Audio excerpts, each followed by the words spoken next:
Welcome back, familiar, to NorthsideLDN, Caramba, and we're here today with my guy Hooks. What are you saying, Hooks? You good?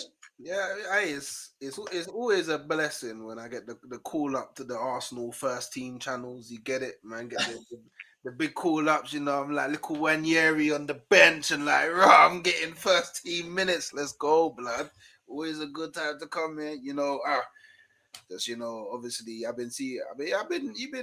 me 15.8K. Now you're doing well, bro, and the videos be videoing, bro. I see the Benfica thing. Man. We hustling, man. We hustling. We out here, man. I see you working, bro. I was watching me. I see you working. Yeah, but You know what I'm saying? Every day this guy is active, man. Make sure you're subscribing to Hooks. The link to his channel is in the title. Hooks, before we get on to Wolves, this is the Wolves preview. Let's go back to the Aston Villa game because I ain't spoken to you since we drew against Aston Villa from before that. So, what's your thoughts into the Aston Villa game? Obviously, we drew that game. And also, what's your thoughts after that? What's your thoughts on Arsenal in terms of our transfer window or lack of activity in the transfer window? First of all, the Aston Villa game, bro. What was your thoughts on that game? So the Aston Villa game, it actually annoyed me because it was defensively where we effed up the game, innit? Like we already had the game won. Like it was Havertz scored the second goal, and I was like, okay, we're 2-0 now. I won't lie, when watching the game, like 1-0, I was a bit uneasy in it because it's like Aston Villa, they're a good team, got a bit of PTSD from playing them last season. And I thought, like, we need another goal to kind of secure the victory, and we got that goal. And from that point, I was like, okay, like we should win the game now.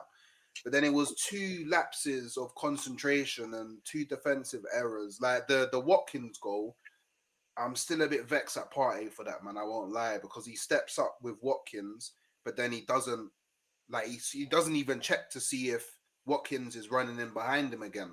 And maybe that's because he's not used to defending those type of scenarios in it. But I would like to think at his big 30 age, he's had more than enough experience handling those type of scenarios. So to switch off like that, it was a bit worrying. And for whatever reason, that is cool, whatever. And we finished 2-2. And obviously I was annoyed because we was in a winning scenario.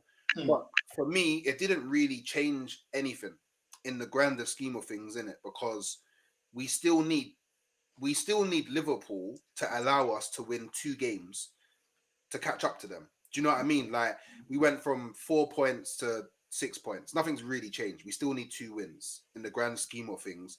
But for us to switch off like that in a game like that when we had it, I was frustrated. I won't lie. I was frustrated. I try because it didn't really impact the title race. It didn't send me to the moon, innit? But it showed me that we're still capable of those things right now. It showed me that when Saliba's not there, we're still capable. I feel like if Saliba's there, that doesn't happen. But it is what it is. Maybe it's really bad on our front for not having a stronger right centre back as backup when Saliba's not available. That's our L. Tomiyasu always injured. I hear it like Timber can cover there, but when Timber covers there, who's right back? Partey, because Ben White's out injured. And maybe Ben White's coming back. So it gets better. It gets better, innit? Like we got a load of players coming back that should help. But overall, I didn't lose my mind over that Aston Villa game, innit? Like I respect Aston Villa as a team. They're a really strong team. To come away with a point, it's not ideal, but yeah, we just got to go again. Like this Wolves game, if we dare not win this game, then there's gonna be war in it, because there's no excuse to not beat Wolves in it. But you get it. We know that Emery, he just, when it's against Arsenal, something just a go on all the time in it. Like, and it's so annoying that that's the case. But maybe it's him charging up from used to be Arsenal manager and wants to get his lick back whenever he can in it. Now, on the Zinchenko and Tierney thing, I'm happy. I'm happy like that they're both going. Yeah. On the Zinchenko front, don't think he's good enough. That just is what it is. He's not good enough. Like, yeah, obviously I went to the stadium for the Zagreb game, and I won't lie, he had a really good game. I won't lie, he had a really good game. Like, I won't even front. But it was Zagreb. Yeah, exactly. But it was Zagreb, innit? So it's like cool. Like there was no threat the whole game. I promise you, I could have fallen asleep in the crowd. Like that's how easy the game was for Arsenal, innit? But he still played good, so gotta give it to him, right? But it's just the same old thing with Zinchenko. He's for what he gives you going forward, it's not enough for what he lacks defensively. It's just not enough. It just is what it is. It's just not enough in it. Now, Tierney, on the other side, I think he's been so out of touch at playing at the level that we're playing at in the Premier League that he's just not at it anymore. I don't think he can handle it anymore. He just, whether it's his legs have gone or he's just not used to playing at this level. Call a spade a spade. He's just not good anymore. Like it just is what it. Like not saying he's not. Well, not that he's not good anymore. Because I still think he's a really good defender, but he's just so out of touch with the way that we play that I don't think it's even worth having him as a backup. And that's more respect to him because I think he's someone who deserves to be playing week in, week out at a club, innit? Because he's just that level of footballer, innit? And going back to Celtic, I feel like it will be good for him. He gets to go back to his boyhood club. He'll go back there. He'll be loved. You know, I'm sure all of the Celtic fans are going to love having him back. And it then, which I mean is part annoying, it leaves room for us to go and upgrade again on the left back because we haven't really got it right. Well, I say that Miles Lewis-Skelly, I think, is better than all our left backs. And that's crazy because he's from our academy. So I think it shows that sometimes you don't have to go out and spend the big bucks to get a player who can perform in any given area. But I do think the plan is to move into centre mid. Because I've been reports of like he's going to get more time at centre mid next season. So maybe it's a case of we get rid of Tierney, we get rid of Zinchenko, and then in the summer we go and get another left back. Hopefully it's a left back that we will never have to go and buy another left back for like another 5 years. We can finally get it right because even though I like Calafiori, I do think going forward he's better positioned to play left centre back or play as part of a back three, so 3 centre backs. That's where I think he will be best. I'm not too sure about this left back thing, to be completely honest, because Don't you think that's hiding a player's deficiencies? Like Maguire has played better in a back 3 than he has in a back 2 because it covers deficiencies. You know, like certain players, like even like David Luiz back in the day, like playing in the back 3 kind of covered his deficiencies. That's how I look at it. You know, would you saying that about Calafiori? It's like we have to play him in a back 3 to cover his deficiencies. I think defensively he's got a lot of deficiencies, and I think it says a lot. And I agree with you. Like Skelly, I think is our best left back. Tierney can't be fit, otherwise I'd say Tierney. But Tierney can't be fit. With me, with Tierney, it's more of a you got to stay fit, and we can't carry players. We've done this in the past with Diaby and other players like that. I remember back in the day. Do you remember we had a massive problem back in the day with injuries? We always have so many players with injuries, and the thing is, it's like if you're not available, then you might as well not be here because we never get to see you at your best. And we can't really be. The thing is, we've got 2 kind of passengers. We've got players that keep getting injured, and we got players that aren't good enough. Both are passengers in different ways. Ones are in ability, i.e. Kivior, for me, Calafiori, Lokonga, Fabi Vieira, all these players out on loan that can't get in the team. I even would say Moreno's a passenger because I don't see what this guy gives us outside of what we already got. And this leads into the transfer window. Mikel Arteta today said that he only wants to add players that bring something to the team. I question what Calafiori brings to the team except for an extra body. I question it because I don't see what he brings that is any better than Lewis Skelly. And Lewis Skelly, for me, along with Ethan, was something that he's been forced to use, not something that he wanted to use. When Lewis Skelly, he was playing well at the start of the season. Ethan, because Ethan was scoring the goals, we're talking more about Ethan. But Skelly wasn't really putting a foot wrong. Yeah. But what happened is he got so many injuries that now he had to play Skelly. The same way with Ethan. Ethan was performing, and then he was only getting 10 minutes in games. And then he went through trying to experiment playing Moreno in the 10, Trossard in the 10, and then because those experiments didn't work, he was forced to bring back Ethan, and then Odegaard come back. As soon as Odegaard comes back, even though Odegaard hasn't been good against Aston Villa, wasn't good against Man United, he still keeps his spot due to favoritism. Because Ethan hasn't really put a foot wrong. Do you know what I mean? And this is why I can't really give Arteta the praise for the youngsters. I give him praise and getting them into the first, like putting them up to the men's game. Yeah. But then I don't feel like he's actually rewarded them with the minutes that they deserved. I don't think he did it when he had options. He did it when he didn't have options. Yeah. And that's why I criticize him. It's like players should be playing based on performance. If Odegaard, regardless if I like a player, if Odegaard's playing well, he starts. But then if he drops off and Ethan's playing well, based on how you're performing is where you should be in the team. And I feel like that's the problem that we've got, is that certain players, regardless of how they play, they're always in the team. You know, Martinelli can drop a stinker, still in the team. Havertz can drop a stinker, still in the team. Like, there's no accountability. And it's like, I feel like for him to come out this transfer window, for me, and I want to get your thoughts on it, to say I'm only adding quality, your last two signings have not affected the team. Kivior, which is a very recent signing within the last 2 years, has not worked himself into the team. Every time we play Kivior, this guy's giving away stupid opportunities at the back. Yeah. Bring in Sterling. You only brought Sterling on against Aston Villa in the 82nd minute. 82nd minute. And you're telling us that you're bringing in players that can affect the team. We dropped a 2-0 lead and you're only bringing on Sterling in the 82nd minute. Shows me that how much you actually believe in that player. This ain't a young G like Skelly or Ethan. This is supposed to be a seasoned vet based on trophies, experience in the game, time in the Premier League. Yeah. And you're only bringing him on in the 82nd minute. For me, I struggle to believe that you really look at him and gas him up as much as you can. That was a panic buy. That was a panic buy to shut us up. And I feel like Cunha links, for me, and now I want to get your opinion, is another panic buy. Cunha, for me, his goal scoring ability isn't any better than a Jesus or a Havertz. So it's much of a muchness to me. I don't see Cunha coming into the team and scoring 20-odd goals. You know what I'm saying? And I just feel like it's kind of, oh, they're saying they need a striker. Here you go. Here you go to shut you lot up.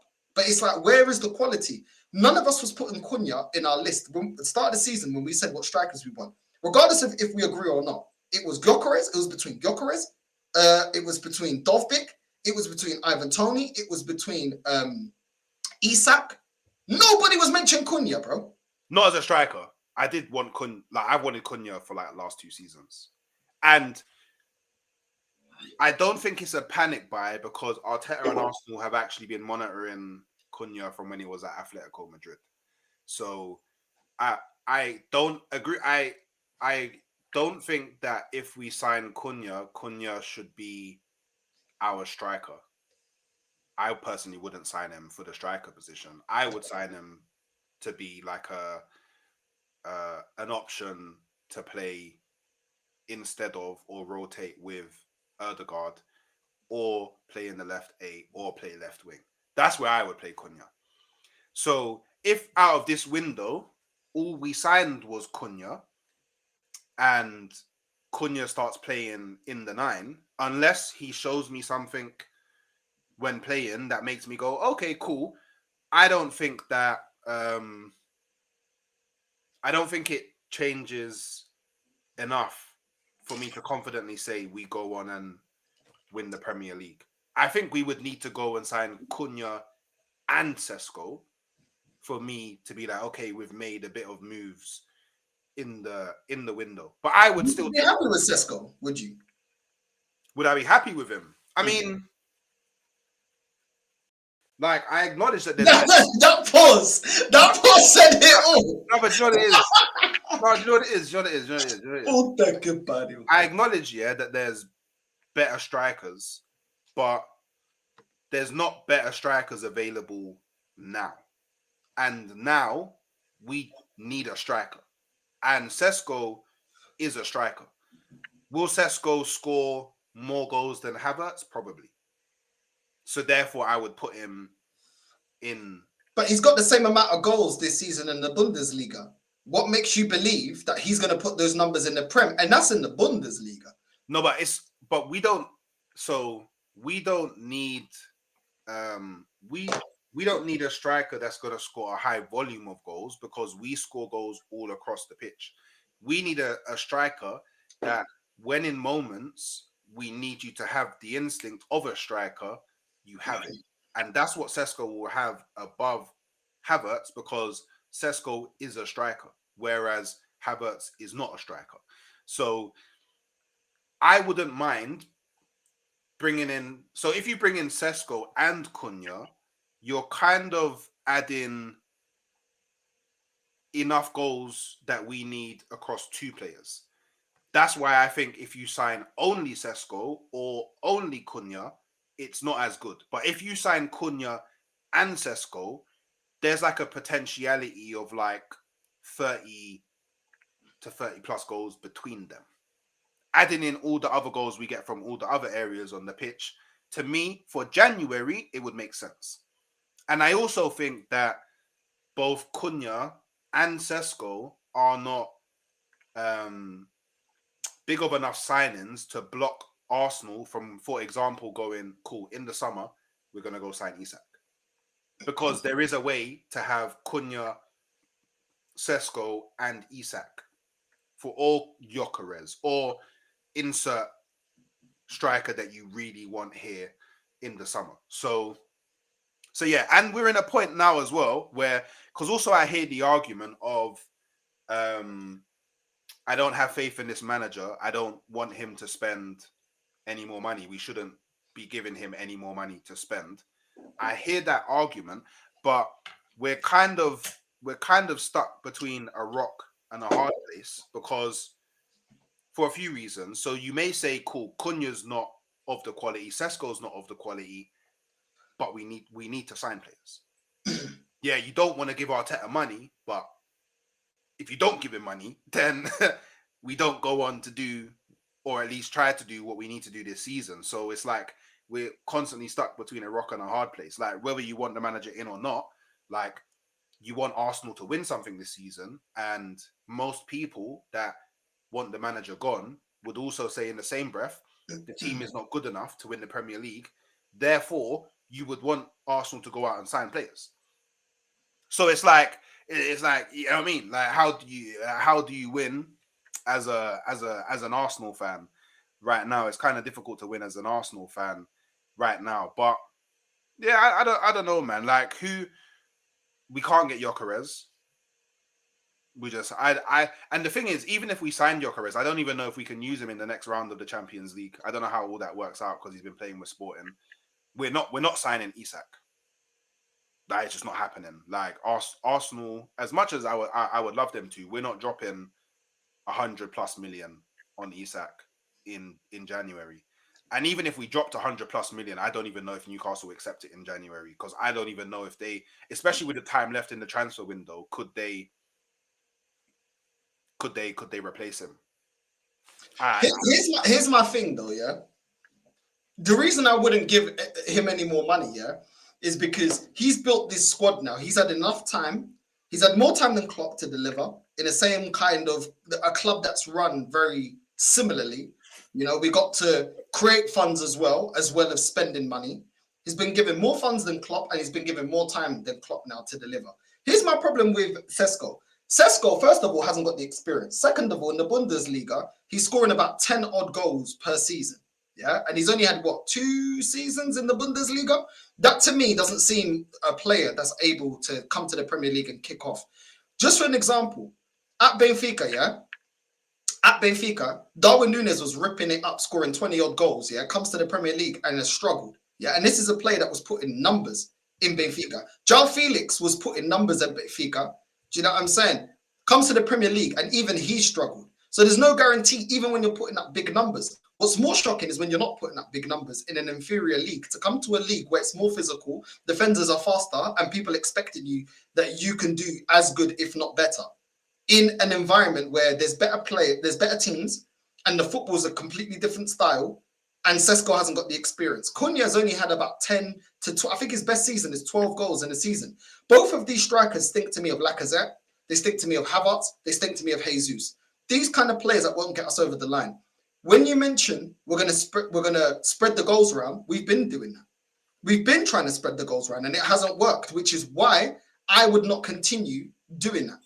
I would not continue with this. It's clearly not worked. We tried to spread the goals around having Jesus, Havertz, Saka, Martinelli, Trossard. Go get a gunman. Go get a gunman, because when we spend money, yeah, we're stuck with players. Look at Zinchenko. Apparently he's going, yeah? Apparently Zinchenko's going. But what's stopping it? The 150k a week wages. We're struggling to break even to sell the player. We did this when we had El Nene, Rob Holding, Reece Nelson, ESR. Bro, we've been having these kind of problems where we spend money on players and then we struggle to get rid of them. That's the problem with Arsenal. It's a bit like Tottenham. We'll spend money and then these players stay here because we pay them wages that nobody else is stupid enough to take them. This is the same thing. Look how long we struggled to get rid of Nketiah because nobody's dumb enough to put him on 100k a week. But this is what I'm saying, Hooks. What we'll do is saying, oh, we'll get a tune out of you, but then we'll put you on stupid wages and then you're here under multiple managers taking wages and we're struggling to break even. Minimum break even. I'm not even saying make a profit. God forbid I say make a profit.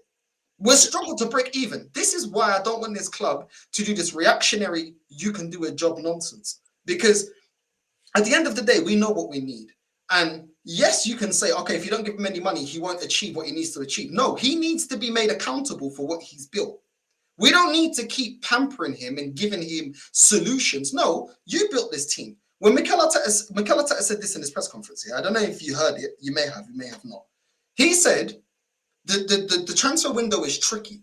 Yeah. You buy and sell, but then you have to look at the funds that you have, the resources you have at the end. Okay, Mikel.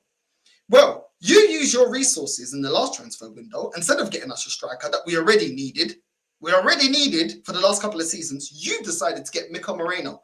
That is really poor player. I do not struggle to believe, to understand what he brings to this team. You invested in him. You also invested in Calafiori instead of going out and seeing a quality left back. The same way you neglected in seeing a quality left back when you got Tavares. The same way you struggled to see a quality left back when you got Zinchenko. We could have got Grimaldo that went to Bayer Leverkusen. Now, you know I'm also a Benfica fan. Grimaldo was number one for Benfica. Yeah? We could have got him on a free. But Arteta thinks he's smarter in getting the third choice Benfica left back. Somebody that makes decisions like that doesn't deserve to get given more money. Instead of going out there and getting a proper striker, you spent 60 M's on Havertz. You could have got Dovbyk with that money. You could have got Ivan Toney with that money. You could have got loads of strikers with that money if you was actually proactive. You should have been able, this club, not only Arteta, but the scouting system should have been able to go and get Duran from MLS. From the MLS. We are looking at West Ham going and getting Folkrug that was ripping it up in the Bundesliga with Dortmund.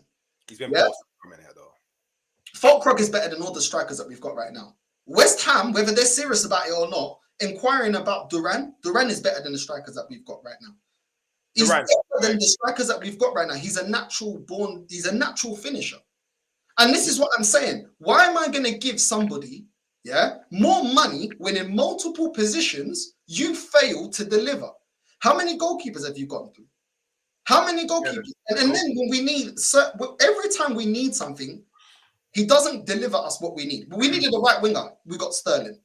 We needed a striker, we got Havertz. We needed a left back, you went and got Calafiori. That's a bit better than Zinchenko, but the same issue. You're better going forward than you are defensively, which is why Lewis Skelly's better than you. Because Lewis Skelly is better 1v1. Yeah. I can't remember the last time Lewis Skelly got burnt or got cooked. Why? Because the job of a left back, like I've said to you when we've had conversations before, the job of a defender, first and foremost, is to defend. Because if it's not, then you would play Zinchenko. You would play Calafiori. Because going forward, they're very good. They're very good going forward. Zinchenko, actually, the way he receives the ball and sees passes, Zinchenko's good. Yeah. He's a natural number 10, but he's not a natural defender. And this is the thing, I sit here and I'm like, yo, I'm not going to allow this football club to try and Jedi mind trick me, do a little ninjutsu and try and trick me that We're going to have two players. We're going to bring two players to do the job of one. Why don't you just go get that one player? The money that we spend to get Sesko, because Sesko's not cheap and Cunha's not cheap, we're actually spending more than getting an Isak or getting a Gyökeres. You might as well get that player, bro. Because he's guarantee you that. Yeah, they might as well go get Gyökeres. Gyökeres has a release clause as well. Bro, how much is Cunha? Cunha, they want about 50 M's, 50, 60, depending on what you believe. Let's say 50. Yeah, 50.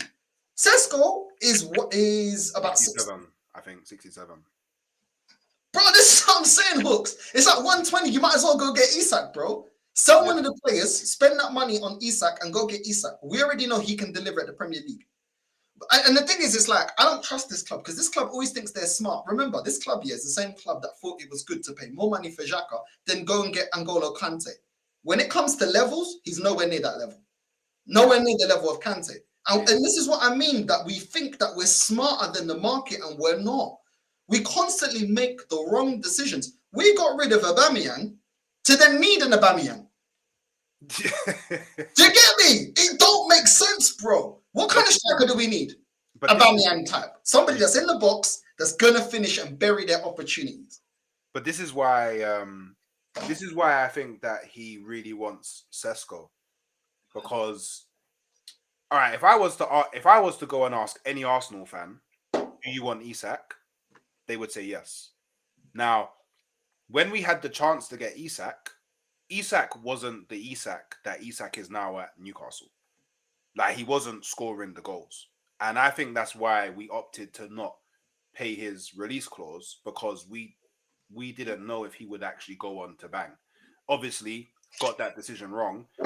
He's now gone on to bang at Newcastle. And we'll see how far he continues to go on to bang, right? So with Sesko has a very similar level of output in terms of goals as Isak when we was looking at him. I would say even better, because in Isak's, I think last season, the season before he went to Newcastle, he scored 6 goals for Sociedad. And then obviously he scored 1 goal for Sociedad, and then he moved on to Newcastle. So he wasn't pulling up trees at Sociedad, didn't it? So no one can gaslight me into saying Isak was wavy when we was going in for him. Like, maybe he had the potential, which is what we see in Sesko. And this is probably what Arteta's probably going, I don't want to make the same mistake twice. So maybe that's a bit of Arteta arrogance. And I'll always say, nobody knows what Sesko's going to turn out to be like once he arrives. Well, if he arrives at Arsenal. The only thing I do know is he's got all of the qualities that you want in a striker. That especially we need in a striker. So he's everybody that I know that watches the Bundes, you know, Zay that sometimes jumps on. He's a Bayern fan, yeah. So he watches that league all the time, yeah. He told me he's rubbish, bro. There's somebody else that's a fellow countryman that was in the chat. He goes, "Yo, Sesko's from my country, North. He's a bum, bro." And these are people that watch this guy. So if they're watching him, yeah, I'm just going off of what I've seen, and I feel like no, this stinks of. This to me stinks of we're gonna unlock Havertz, we're gonna unlock Martinelli, we're gonna unlock who else we're gonna unlock? Moreno is gonna unlock Martinelli. You get me? We're gonna unlock Zinchenko. We're gonna unlock all these players, and I'm still here waiting to see when these men are gonna be unlocked. Do you get me? So I get what you're saying, that the guy might have potential and stuff like that, yeah, but at the same time, how many players has he sold us that has potential? Most of the players are out on loan are players that he told us had potential. Yeah. And it's that's why I agree. We need someone that's gonna bang. But then I even remember I used to come on your streams and say, yeah, I want Gyökeres, and you was telling me, no, Gyökeres is dead, you know. Like, you used to tell me Gyökeres was dead. No, I didn't say Gyökeres is dead. I said he wasn't ready. I said he wasn't ready. You told me, bro, I support Benfica, you know. I watch the Portuguese league, you know. I know, and you told me about Darwin. The Osimhen is the one. Like, if we get Osimhen and he bangs, you can say, yo, North, you said Osimhen was crap. But this is the thing, Hooks, yeah? I want to be wrong. Bro, I was wrong about... Well, I was right and I was wrong about Ben White. I was right that he can't play centre-back because he is shocking as centre-back. And surprise, surprise, Timber, that plays better as a right-back, is shocking as a centre-back as well. You know what I'm saying? But as a right-back, both of them are really good. You know what I'm saying? I don't think Timber's shocking as a centre. Nah, bro. I wouldn't use the word You blame Partey, yeah? Who should have been in that position? It was Timber. It was Timber. I hear it, but you kind of want your taller player on Watkins. You don't want the kind of shorter guy on what. But I hear it. I do hear it. But we did sign him from him playing a whole. He was centre back at Ajax. So I want to hear the maybe because of the height thing, it doesn't translate as well over to the Premier League, or maybe it's because at Arsenal he's actually only played fullback at Arsenal. Maybe he's in a different mind frame. He's into the fullback mind frame, innit? So, but like I said, I wouldn't use the word shocking. Like, he's not great, but shocking I think is a bit. I think it's Kiwior's shocking. But do you remember when we bought Kiwior, yeah? And I said this guy's a bum, and people were like, no, you're gonna see what he was doing. Juventus were looking at him, and I said, bro, I'm telling you, shocking. Calafiori as well, another one. I said, I saw a couple of games. I said, I'll give him a chance, because I gave him a chance like Timber. I didn't write them too off. I said, let me give him a chance. I said, Timber, calm. The brother's got talent. Yeah, he's a good player. He's a good fullback. Yeah, I'm calm with him. Why am I different with Calafiori? They both play for my club, because Calafiori leaves too much to be desired, bro. I don't see Timber as a fullback getting cooked the way I see Calafiori getting cooked. Yeah. You know what I mean? So this is the problem, yeah. It's like, bro, you're asking, yeah, fans to be like, yo, if Arteta sees potential in Sesko, bro, the brothers you bought behind this guy, before this guy, we ain't even seen their potential, bro. We loaned that Marquinhos again. That was your signing, bro. We loaned him out again to Brazil. No, that was Edu signing. I can't do Arteta dirty like that. No. Do you know why? Yeah, everything is Arteta and Edu. Do you know why? Because every time it works, this fan base says that if Arteta wants him, I want him. But they only apply that to players that work. And then when the players that don't work, they're like, oh, but was it really a signing? But then how do you know the players that work were really his signing as well? I don't know about that part in it, but I only call Marquinhos an Edu signing because they're Brazilian. No, well, not even that, because we could have had him for free, but Edu gave some money in it, so I think that's a bedroom thing. Do you know what I mean? Like a bedroom. But what's improved since Edu's gone? This is the thing, yeah. Edu going, yeah, shows that Arteta is the problem, because allegedly Edu left because Arteta had more power. Yeah, more power than him when it comes to the final say, which I understand, because you're a sporting director, you're here to do your job. Edu ain't telling Arteta what team selection needs to put out, so I get it. You're stepping on man's toes. It's my job. Yeah, I should have a certain amount of say over you, because the sporting director, as far as I know, and maybe I don't know, but a sporting director is supposed to continue the vision of the club even beyond the current manager. Is to create continuity at the club, so that when you get a new manager, you get a manager that fits what the club wants to play, whether it's counter-attacking football, attacking football. The sporting director's already built a team that can execute that plan.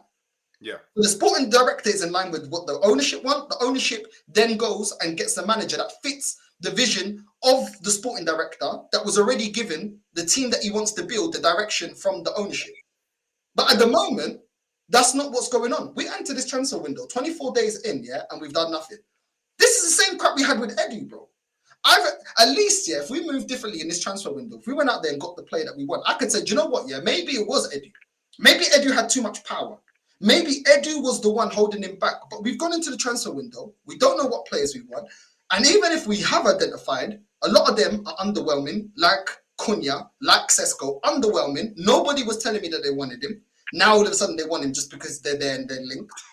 And we're taking over 24 days, because today's going to end and we still ain't signed no one, as far as I know. Yeah. More than 24 days to get someone over the line. This thinks of what we did in deadline day to get Douglas Luiz. In summer, yeah.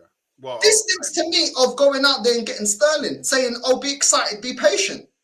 Nothing has changed with Edu being gone, Hooks, yeah? But we have his understudy. His understudy is our sporting director at the moment. You realise that? But Edu was already the understudy to all sporting directors in world football already. Yeah. Now we've got the understudy to the understudy.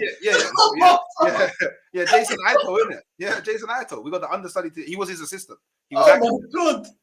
Exactly, because we never get professionals in. We got an understudy manager to an understudy, understudy to the understudied sporting director. How we was never going to like hire a sporting director until the summer anyway. Like, there's no sporting director that would have left their club, or their club would have allowed them to leave. Do you know what I mean? Like, that's a role where that's a role where, as Arsenal fans, obviously until they hire it and do us dirty, we should be happy that they're taking their time to find the right person, because it's a very important role. No, that work should have been done before the transfer window opens. I'm sorry. How many months have we got before? That should have been already done. You're supposed to enter the transfer window, Hooks, yeah? Your scouting director, your scouts should be doing all the scouting as soon as the window's shut, you should be scouting. You make maybe let's just keep it easy. 3 players per position. If you find another player, you say, yo, I think this guy is the next right back we should go for, because I know we have these players, but this guy's popping, this guy's doing this. Or I went to Brazil to scout this player, but I found this player. Do you get it? Yeah. Then when you go in the transfer window, you already have your list, of players that you want for various positions. This club tries to come out with this porcaria and this merda about, oh, we wasn't expecting to get a striker. Bro, you've had 5 years here. You should have already have a long list of players potentially that you are interested in if the funds become available. Yeah. How do you plan? Like, if he's talking about funds, how do you not plan for the players that you get rid of? You never know what happens in the transfer window, right? Yeah. We got Eddie Nketiah off the wage bill. We got ESR off the wage bill. We got multiple players off the wage bill. Do you not plan, or have an idea at least, of if funds become available extra to what we already planned in Jan or the summer, these are the targets already that we're already looking at. This club don't run like that. Every season, we don't know what we're doing. Every season, we don't know how to identify players. Every season, it looks like we got one player per position, and most of the time, it's defensive players. What are the other scouts doing? Are you telling me that are you telling me 4 or 5 months when the transfer window was closed, we are only scouting defensive players? Because if so, that's negligence, bro. How does a club move like that? Yeah, no, it's crazy. It is. I agree with you on the transfer part. I think our transfer business is really poor, and I can only hope that it gets better. But I mean, this January, I'm just gonna say it, just so you can start bracing yourself. Yeah, just so you can start bracing yourself. Be very prepared for at 11:55 p.m. on deadline day. Breaking news: Arsenal have signed Marcus Rashford on loan. Just brace yourself. Just brace. I agree with you. I said that yesterday. I said this stinks of Marcus Rashford. We get the wages down. We'll get him in. Yeah, just brace yourself. Or Manchester United pay some of his wages. We pay the rest. Or Garnacho. No, please. Or Garnacho. Do you know why? Yeah. No, please. But Hooks. Yeah. Let's be real. Yeah. Let's be real. We've had 2 experiments under this manager to see how far this fan base will accept anything. This Kai Havertz at Chelsea, by Arsenal fans, were clowned. We sign him. If Arteta wants him, I want him. Then, when we went, then with Sterling, nobody wanted Sterling, bro. Nobody. And I said, we got Sterling. And I said, yo, the fact that manager, Maresca, has kept, he has kept Madueke over keeping Sterling. And I don't rate Madueke, and Chelsea fans don't rate Madueke, tells you everything about where Sterling is at in his career. Yeah. And look, I've seen Madueke score a hat-trick this season. I've seen Madueke score goals. The other day, he was rubbish against, I think it was Wolves. He was rubbish, I watched that game. I did a match reaction. I think he still got a goal. Yeah, he scored. Man is rubbish and affecting the game. What's Sterling doing? Rubbish and not doing anything. And we thought that we're smart. Oh, no, we're going to revive players. Revive what? We can't even revive the club, bro. You can't even revive the club. The club has been dead for 20 years, but we're going to revive other teams' dead wood. Weren't we supposed to revive Willian? Weren't we supposed to revive Peter Cech? Weren't we supposed to revive Welbeck? He's available on a free, you know. Willian's available on a free, you know. Hey, brace yourself. This is jarring, bro. Hey, brace yourself. Bro, how many players have we tried to revive? Silvestri. Do you know what I'm saying? I can go down the list, bro. Sylvester, I can't. I hate. Bro. Oh my. But what are we doing any different, Hooks? What are we doing? I agree with you. We're gonna end up with either Garnacho or Rashford, bro. And watch this fan base start talking about heat map, XG. Not Garnacho, please. Bro, they're gonna say something, yeah. They're gonna bring up the bicycle kick with Garnacho saying, "Oh, but Arteta." Bro, this is what they said. They said that we'll get more out of Kai Havertz than Chelsea did, yeah, because everybody was rubbish at Chelsea. Really? But we did really? Because Caicedo and Lavia ain't trash at Chelsea. Do you know what I'm saying? But Cucurella ain't been trash at Chelsea. Pedro Neto hasn't been trash at Chelsea. Jackson's outscored Havertz, bro. In the team. He hasn't. He actually hasn't. He actually factually hasn't. In the Premier League, you're talking about total goals. In the Premier League, he's outscored him, bro. But we don't guess who outscored him last season? No, guess who outscored him last season? Jackson outscored him last season in the league as well. So did Mateta. Jared Bowen has outscored this guy. Yeah? Look at the players I'm talking about. Cunha has more goals in the Premier League. He's got 10. Havertz has got 8. What's the excuse? He's at a worse team. I'm not even talking about the ballers, bro. Because this club, this fan base make it seem like, oh yeah, but Havertz. Bro, you're supposed to be according to our fans, you're supposed to be in the second best team in the league. You should be for goal scoring. You're the highest earner, and this season you've only been playing as a striker. You are behind 11 man. He's behind 11 man in goals scored this season, and he hasn't even had injuries like that. No. But he's not a striker. That's rubbish, bro. But he's not a striker. But he plays as a striker. But he's not a number 10. But he's not a striker.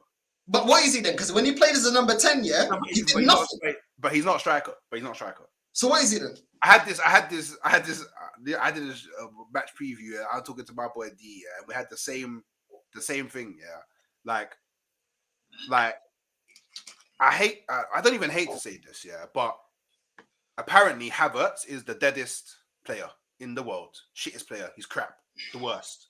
But he's actually a lot of the people that you name, he's outscored. But then to win the argument, you will say only Prem. Okay, so I got his stats here, yeah, because I did this the other day. I got his stats here. Last season, Kai Havertz scored 14 goals in 51 appearances. This season, he scored 14 goals. This is total. 14 goals in 30 appearances, yeah? So wait. That's an improvement, right? No, I'll tell you why. Last season, he was outscored by Chris Wood, Nicholas Jackson, Jared Bowen, Mateta, Son, Foden, Watkins, Solanke, Isak, Palmer, Salah, Haaland. 12 men are scoring ahead of him. When you're playing at you're supposed to be one of the best squads in the league. I'm sorry, yeah. Chris Wood shouldn't be outscoring you. Nicholas Jackson should not be outscoring you. Jared Bowen should not be outscoring you. Mateta should not be outscoring you. Son is on the decline and is outscoring you. Yeah. Foden ain't a striker and he's outscoring you. Watkins, yeah, shouldn't be outscoring you. He shouldn't. If he's hyped up to be like this and Aston Villa ain't got the same level of team, he shouldn't be outscoring you. Solanke should not be outscoring you. Do you know what I'm saying? Cole Palmer, that's not a striker, should not be outscoring a striker. He shouldn't. Yeah? And then this season, let's go to this season now. This season, this guy has been in the league outscored by Jackson, Watkins, Cunha, Kluivert, Wisa, Mbeumo, Palmer, Chris Wood, Isak, Haaland, Saka. Most of those players you should not be getting. He hasn't. With all the hype around him and the protection he gets and our highest paid player, and this season you've been playing as a striker because that was the excuse I heard. But last season he wasn't played as a striker. This season you're getting outscored by the same man playing as a striker every game. So why are you getting outscored? Nah, bro, this guy's a bum. But he scored more than Saka, by the way. But I do not care. You are a striker. But you said Saka, but I just saying he scored more than Saka, innit? No, I didn't say Saka. But once again, another winger that's outperforming you. Because your job is to score goals. We tried doing the number 10. That's not his job. Then what's his job? Because he doesn't create. He doesn't create. We can. So the only thing that I'm saying. No, wait. I'm not defending because I need this to be very clear. I'm not defending because I remember when you was telling me that Gyökeres is shit. I was saying I wanted Gyökeres, innit? So I wanted a striker. I still want a striker. I still want Gyökeres. I'm just saying, a lot of the people that you compare to Havertz are actual strikers. Like their natural position is a striker. They've gone all through their careers, youth system, all of that. You used to play football. You know how important it is to start off in a position and grow through that position. Like he has never been a striker. Wood, striker. Jackson, striker. He only has one more goal than him, by the way. Haaland, striker. Isak, striker. Like all these people you name, strikers. Cool, fair dues. The Bowens and all that. But Bowen is main man for his club. Havertz is not main man for Arsenal. Havertz is not main man. Everything doesn't go through Havertz. Wait. What position do we play in? We play him false 9. Okay, which is a striker. Yeah. But he's not the main man. You're not the conventional striker, but you're a striker. Yeah. So in that position, you don't deliver because your job is still to score goals. Hence why we're in for another striker. Then we played him in a 10. Was he convincing when he first came? 17 games we played him as a 10. Was he convincing? He played in the 8. He played in the 8, not the 10. Yeah, but sometimes he played in the 10. Unconvincing in both positions. What position would you put him at? I would personally play him behind the striker. But for you to play him behind the striker, you need to have an actual striker. So the problem was when he played behind the striker, he didn't have a striker ahead of him, a good striker ahead of him. That's the thing. Your problem with Havertz is he doesn't score enough goals because he's been forced to be the guy who should be relied upon for goals. But Havertz has never been a goal scorer. He's never been a guy to get you 20 plus goals. He's not that guy. So and people are allowed their own opinions. That's fine. But that's people having false expectations on Havertz. People shouldn't. It's not false expectations because he's not a striker. It's not because at the end of the day, whether you play as a false 9 or whatever, it's the same argument I had with you when you were telling me about, but Calafiori is good at going forward or certain fullbacks are good going forward. You're playing in a certain position. In that position, there's a requirement. Yeah. Yes, you're asked to do extra stuff. Ultimately, you need to bag goals. This is why the fan base turn on Lacazette. This is why they turn on Jesus. And this is why they're turning on Havertz as well. You're playing as a striker. Why is it that this manager, if you believe that he's supposed to be a second striker, why didn't this manager play him like that then? Because once again... He blamed the manager. See, that's my thing. Where people attack Havertz, they should be attacking the manager. Because, okay, let's think about it logically. Yeah? Cool. Say... I'm Arteta and I come to you Northside and I go, oh yeah, Northside, I want to sign you for my club. I'm thinking of offering you 275k a week on a 5-year contract. For a jack of all trades, master of none. No. Well, I'm coming to you, Northside. Are you going to say no? Are you saying no to 275k a week? No, my problem isn't him accepting it. My problem is us being stupid enough to pay it and not identify players to fit the right system or the players with the quality. I've never seen, apart from Arsenal, I don't ever see any other top elite club put a player to be their highest paid player that is a player that is jack of all trades, master of none. It makes no sense. Exactly. So all I'm saying is... Oh, he's rubbish. At his prime job, he's rubbish. Because even as a second striker, you're still playing as a striker. So you're still not bagging in goals. And then we're counting on you to create. But when we've put you in positions to create as a 10, which we have played him as a 10, behind the striker, he's not been convincing. When he's played as a 10 and we had other players occupying the striker position, what has Kai Havertz actually done? Nothing. But they weren't strikers. That makes no sense, bro. But they weren't strikers. But bro, what are you talking about? He didn't create anything. He didn't do anything. The first 16, 17 games at Arsenal, Kai Havertz was rubbish. He was rubbish, bro. And he was playing in a 10. So, okay, you don't want to be the man to score goals. You're not supposed to be the creative player. Why are you not creating it? Okay, I hate... It wouldn't work. You're trying to say the second striker. You're basically a 10 slash number 9, yeah? But you're not going to create anything because you've already been in that position and you ain't creating nothing. And then when you get opportunities, you're going to miss them, which is why we need a striker. This is why this guy's rubbish, bro. You're trying to box in this player to do something that he can't. He's not thrived in either thing that we've tried to do with him. Be a creator or be like a shadow striker or be the main guy, you've flopped at both. This is why this guy is not good enough. When you've got a player, this is the same as in Kenya. When you've got a player and you're trying to make all these arguments for a player, they're not good enough. We ain't sitting here saying the same thing about Skelly. We ain't saying the same thing about Ethan. We ain't saying the same thing about Partey. We ain't saying the same thing about Saka. Why? Because he's a baller. Do you know what I'm saying? When you start making up all these excuses, this is the same conversation they had to me about Rob Holding or El Nene, he could do a job, or this or that. We've had these conversations before with players at Arsenal. 99.9% of the time we're making these excuses is because you're trying to cover for the deficiencies. And the deficiency is you're not good enough, bro. You're not good enough. I don't make these excuses. No, you're saying that, oh, as a shadow striker. Striker for what? But what I'm saying is like, I'm just talking about the fact that you, man, are putting false expectations on it. If you want to call him dead, that's fine. But you lot are judging him at the expectation of he's a Haaland when he's not a striker. Bro, it's like this. You know, with Ben White, yeah. You know, I told you. I said hooks. I didn't like him as a centre back, but I like him as a right back. Yeah. He's got the attributes to play there. Havertz doesn't have the attributes. He doesn't have the attributes to be creative on a consistent basis, and he doesn't have the attributes to put away his opportunities. Even against Dynamo Zagreb, bro, he still missed a bunch of chances. This is what this guy is. So I've seen this guy.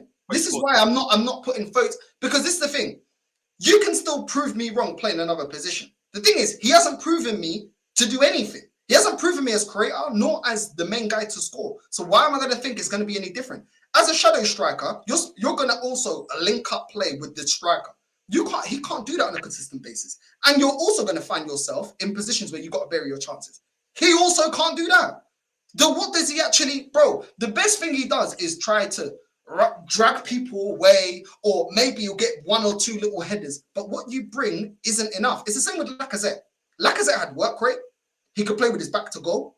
But ultimately, you weren't good enough, because when it comes to your main job, you were trash.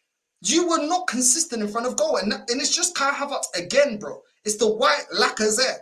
Actually, it's not even the white Lacazette, because Lacazette was actually more effective in that. This guy's not. I've seen this guy get embodied, bro, in the box. I'm sorry, Hooks, bro. I don't see any attribute to fit where you want to play him. I do not see him excelling at any of those attributes. And that is when I don't rate a player, bro. You don't excel in anything. Yeah, okay. Maybe you don't. Okay, so maybe you don't rate him because he doesn't necessarily excel in any facet of the game. But for a player who doesn't excel in any facet of the game and is being played out of position, out of his natural position, for him, in totality, to not be that far away from players who excel at specific things, I think it's mad.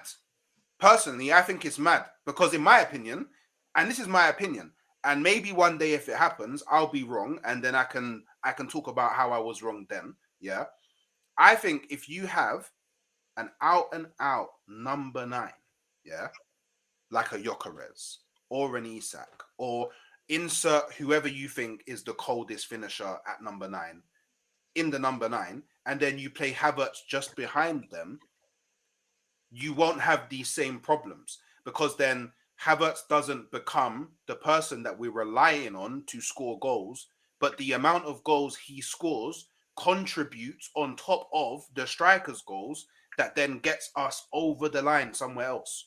So the problem isn't that Havertz isn't scoring enough. The problem is, if Havertz isn't scoring and Saka isn't there, who is scoring us enough goals? Nobody. But then if you had a Gyökeres up top and he's scoring 25 goals a season, and then you have Havertz with his 20 goals a season in all comps, it don't look that bad. But because all you have is Havertz 20 goals a season, it now looks a bit mad, because you need more, because that isn't enough to get us over the line.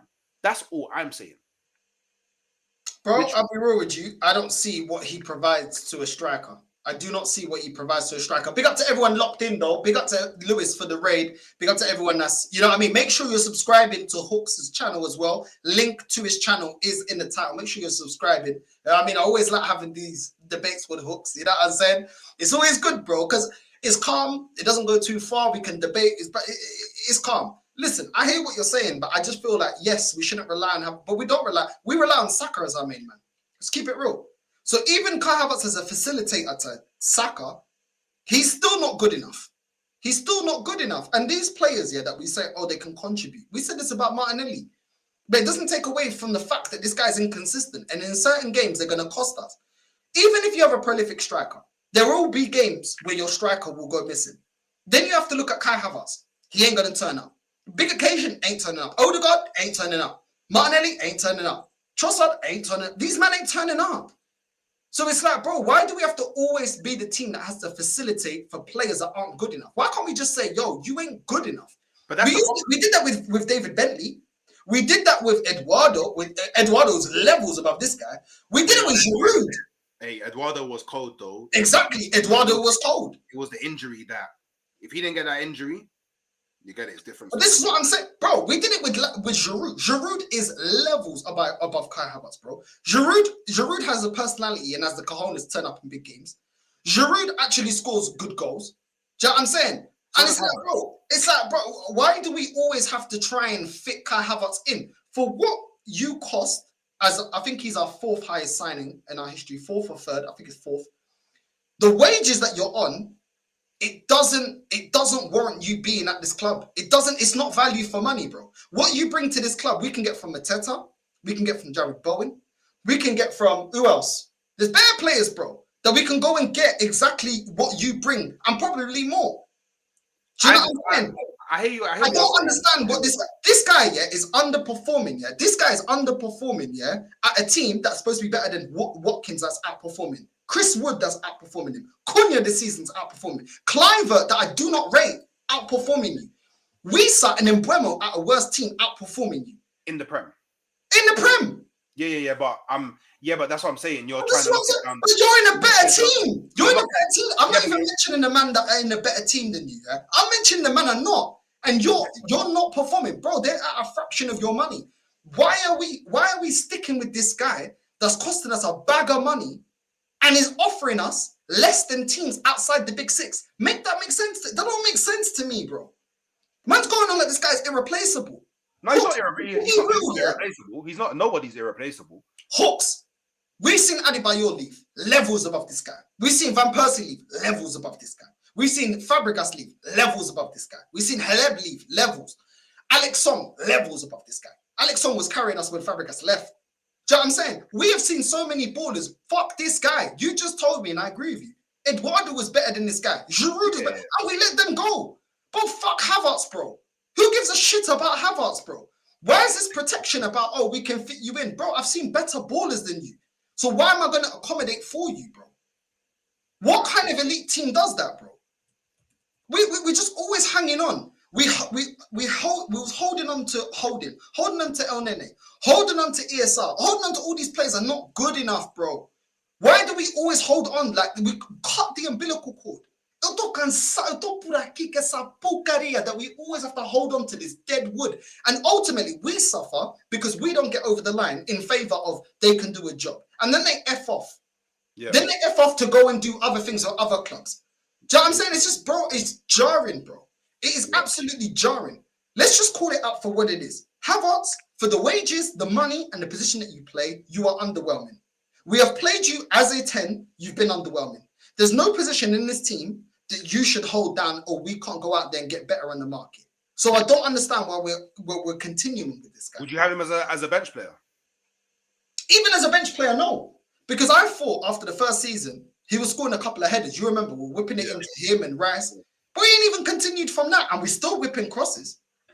So it's like, okay, that was one thing I could say, okay, he's not elite, but it's something he can do. I'm like, he can't even do that on a consistent basis. Nothing he does is on a consistent basis. When you tell me he creates, where was he against Man United when we got knocked out? Where was he against Newcastle? Where was he against Bournemouth and Brighton? Where was he against Inter? These attributes of his, the small attributes you want to talk about, they're inconsistent. And this is why I don't rate players that inconsistent, bro. He's inconsistent. But consistency is a very hard thing to achieve in football. Well, apparently we're supposed to get Champions League to get world-class players. What are world-class players? Players that produce on a consistent basis.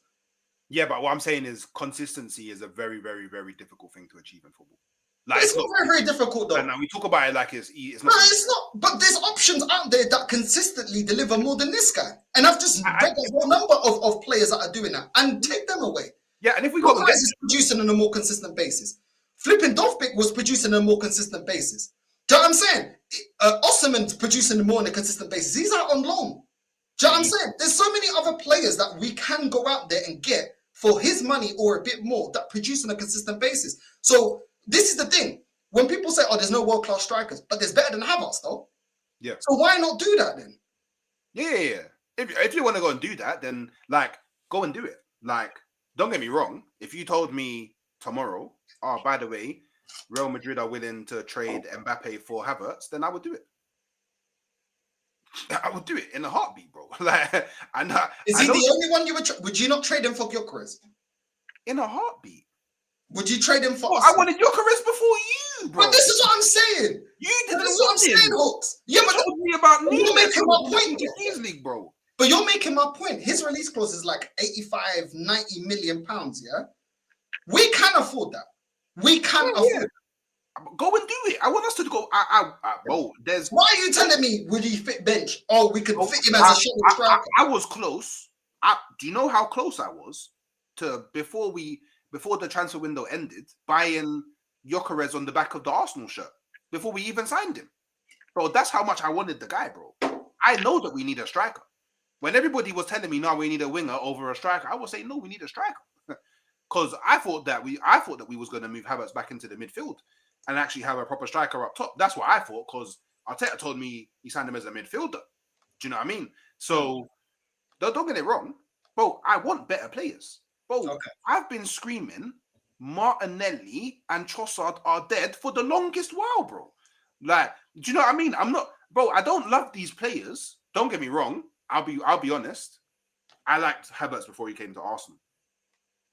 The same thing for Ødegaard. I liked Ødegaard before he came to Arsenal. These are just players that I just like, innit? Because I was watching him at Bayer Leverkusen. I watched him a bit at Chelsea. I wasn't the guy that slewed Havertz when he was at Chelsea. I actually just like some footballers I just like because I like the way that they play football, innit? It's a personal thing, innit? But if you tell me there's someone else that we can go out and get that's better than Havertz, I would never be like, no, let's not get him. Let's not get Rodrigo, because if we get Rodrigo, that means that Havertz can't play. I'm not that type of person. I just have preferences over different players, innit?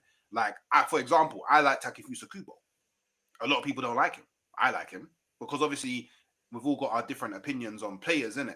But I'm never gonna be like, yeah, Arteta's calling me on the phone. Oh, Hooks, by the way, yeah, I've got this scenario. Basically, Mbappe wants to come, yeah, but the only way Mbappe can come is if I get rid of Havertz. What do you think? Should I do it? Of course, bro. Why are you calling me, bro? Do it immediately, bro. But also, the thing is, you have to bring in a bit of reality, yeah, into the conversation. And this is why some people, you know, on streams don't really like me, because I try and remain balanced in it and I try to apply the reality, yeah. Bro, we've supported this club for long enough to know, yeah, that certain players that we want to leave to bring in other players is not going to happen. But why doesn't it happen? Before you go, because I know you're on limited time. Why doesn't it happen? Why doesn't Arsenal move? So I would pin it down to arrogance. That's what I pin it down to. So with Arteta, it's a bit different to Wenger. They were both arrogant, but they were arrogant in different ways. And I think that Wenger, his arrogance was justified because of what he did. So I believe that. I believe his arrogance was justified because of what he achieved at Arsenal, innit?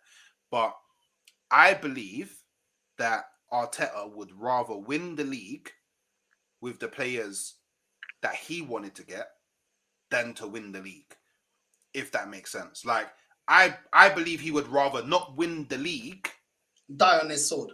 And exactly. I believe he's that type of person, in it. So I don't know if I said it on, I think it might have been, I was on a stream earlier. I said, this is the scariest thing isn't that Arsenal won't go out and sign players. The scariest thing is that I genuinely believe that Arteta genuinely believes that he can win the Premier League with what he has now. That's with all the injuries. And that's the scariest thing in it. So the reason why we don't go out and do better is because Arteta genuinely believes that these are some of the best in-slot players available. And that's his personal opinion. So then it becomes a conversation that you need to have at a board level of, okay, is this guy actually the right guy? But they won't have that conversation because our owners genuinely believe that he is the best available manager for Arsenal. Or at least for their project. Because a lot of people don't understand is that the project that people, because people don't like the word project, people don't like the word phase, but it is a phased plan that Arteta presented to the board. So this is what people don't understand. It isn't the board's vision that Arteta is trying to live out. It's Arteta's vision that is being executed. So in actuality, there is nobody higher than Arteta at the club at the moment because we are working through Arteta's plan. This is just the reality. This is just what it is. So this is why when I have conversations with people, like these contexts have to be put into play because otherwise we'll all just always be angry because it doesn't make sense. But it doesn't make sense. Isn't that the point? Isn't that the whole point of fan content? Fan content is for fans to say their opinion, regardless of what. 100%. Because I always say black and white. Yeah, I agree with what you're saying as to the reason why, but I always say what I want this club to do. If you ask me what the club is going to do, then I say this is what the club is going to do. Like when we said we're probably going to get Rashford, or we'll probably get Garnacho, because that's what this club is run to move like that. Yeah, because they enable him. But I always also I'm not going to defend that. I'm not going to justify that. I'm going to tell you exactly what I want, and that's what I think is the whole point of fan content. You know, because if we're gonna do all of that, we might as well just watch ESPN. We might as well watch Sky Sports because they will tell you the narrative that the clubs want you to hear. Do you get me? And the whole point of this whole thing is because we, as fans of our clubs, there's loads of Chelsea fans in the chat right now, loads of Liverpool fans, Man United fans, Arsenal fans, whatever. We are here to discuss what we think is. We all know. Yeah, we can all go through. We know Man United's most likely, due to history, going to move like this. Liverpool's going to move like this. Arsenal, we know this. Yeah, but the thing that I get up is when it sounds, yeah, like not just you or anyone is defending it, then I'm like, don't justify nonsense. Don't try and look at defending it. No, but you were trying to make an angle to keep Hey. You said how about shadow striker? I never told you to say that. Slow down now. Slow down. I'm just saying. Yeah, we have we're gonna have different opinions on things, innit? Like I see value in certain places where you necessarily don't see value, and the same is gonna be for a whole bunch of people in the chat. And I mean, you know, there's a lot of people that think that I'm super positive, but you'll be surprised that sometimes there's men that are way above me that think I'm being negative, innit? So, but it's all gradations, innit? It's all opinions, innit? It's all where you sit. I'm just saying the reality. This is the reality of Arsenal. What? No, if you ask me what I want. All right, let's wrap it up with what you want and shout out your thing as well so people know what do you want? What I want is I want Mbappe on the left wing. I want Mbappe on the left wing, yeah. I won't lie. I finally want Benzema to arrive at my club at striker. I won't lie. I still think he could do a job. But I would also bring in Gyökeres, yeah. And then I would bring in Rodrigo to challenge with Saka on the right wing. And then done. That's what I would do. And I think that's do you know what? I'm telling a lie. I would bring in Arda Güler as well to rotate with Ødegaard, and then boom. You ask me what I want, that's what and I'm very close, extremely close to saying I want a new manager now. As in like right now. But I'm being true to myself, and I said by the end of the season, I want to lift a major. If I don't lift a major, go. But I am getting close to saying now. I'm getting close. I'll be real. Because people know me. I said I lost faith, and he's got to win 12 in a row, all competitions. He hasn't done that yet. He hasn't done that yet. I think we're on 2 now. No, because we drew our last game. We're on 1. We beat Dynamo Zagreb. So he's got to go win 11 in a row now. Then my faith will be back in it. Realistically, we didn't even need to do that. We can, if this club was serious in our budget, we could have got Kudus before he went to West Ham. We could have got Kudus. Yeah, I'll bring in Kudus. We could have got Dovbik as well. We could have got Alex Baena. We could have got Alex Baena. We could have got Gyökeres. All of a sudden, we're way stronger. Yeah. Way stronger. And then we could have got we could have got Vitinha. These are not players outside the budget that Arsenal can afford. And that's why I get angry. That's what I wanted, didn't it? Do you know why I get angry at Arsenal, Hooks, yeah? It's because there's things that we can do that is realistic, but we won't do it. That's what gets me upset. It's like, all these players I've just said, you didn't need to break the budget to go and get them. 100%. You decided not to do it. Yeah. Or there was a lack of planning. That's what gets me upset. I'm not a Barnet fan asking us to go and get, you know what I'm saying, Gyökeres. Like, this is Arsenal Football Club, bro. These are all things that we could go out and get, bro. And that's the thing that pisses me off the most with this club, yeah? Is because these teams that will refuse to do things that is within our power. Yeah. I never said go sign the next Mbappe, the next Neymar for 200 M's. Because I know that we're not going to spend 200 M's on a player. But I always knew that we could spend 100. You know what I'm saying? I always knew that there was players here that we can get the best of the rest. I feel like they sold me a dream, though. Because I'm seeing you spend over 100 million on Declan Rice to then not build upon that the next transfer window. Because I thought, oh wow, we finally hit the realms where we bid big money on players now. I thought it was going to carry it on, but he just did it and then didn't come back. So I mean, it is what it is. But yeah, I got to dip. I got to do something. Now, big up, man. Shut your ting, bro. Before you go, shut your ting, bro. The link to Hooks is in the title as well. Go on, Hooks. All right, close to 3.5k, you know. So obviously, help me on my team. Come on, hustling, hustling. Man. Trying to grow like brother man, Northside, man. You know. No, not that long ago, you're telling me about trying to get 1k. You're already almost on 4k, bro. Yeah, bro, Nick, we're trying, bro. We're trying to get there, man. We get it. We keep it. Again, we're keeping it humble till we get to that 10k. You know, 10k is you get it, the goal for 2025. So if we can hit that would be great. And yeah, just halftime hooks on everything, really. Like, I'm trying to be, you know, their man that like just not big on YouTube, but you look at all of their social media and it's like, raw, this brother must be famous. Like, this is what I'm trying to. Obviously, I don't want to be famous though. But I'm trying to have the numbers like a famous man, innit? Because then you bring in the more peas. I'm in it for the peas. You know them ways that I won't lie. I'm in it for the peas. And, you know, one day, maybe Arsenal will invite me to do some content and then I can drop the realism on them and then probably never be brought on again. But there will be a video out there where the realism is there. You get it? And yeah, man, that's the goal. So obviously, big up to the chat. They've been nice to me today. They've been. Nah, bro, we're calm around here, man. They've been nice to me today, man. Wait, it's a lot different from the first time I appeared on your channel, but they've been nice to me today. So we like that. Obviously, big up yourself as well, and big up Devontae as well. I got a shoot. Please. Big up on the channel again, and yeah, man. I'll catch you later on, bro. Big up, bro. Love, my G. Love. Make sure you're subscribing to Hooks, man. Link to his channel is in the title, man. You know what I'm saying? Devontae, what are you telling me, bro?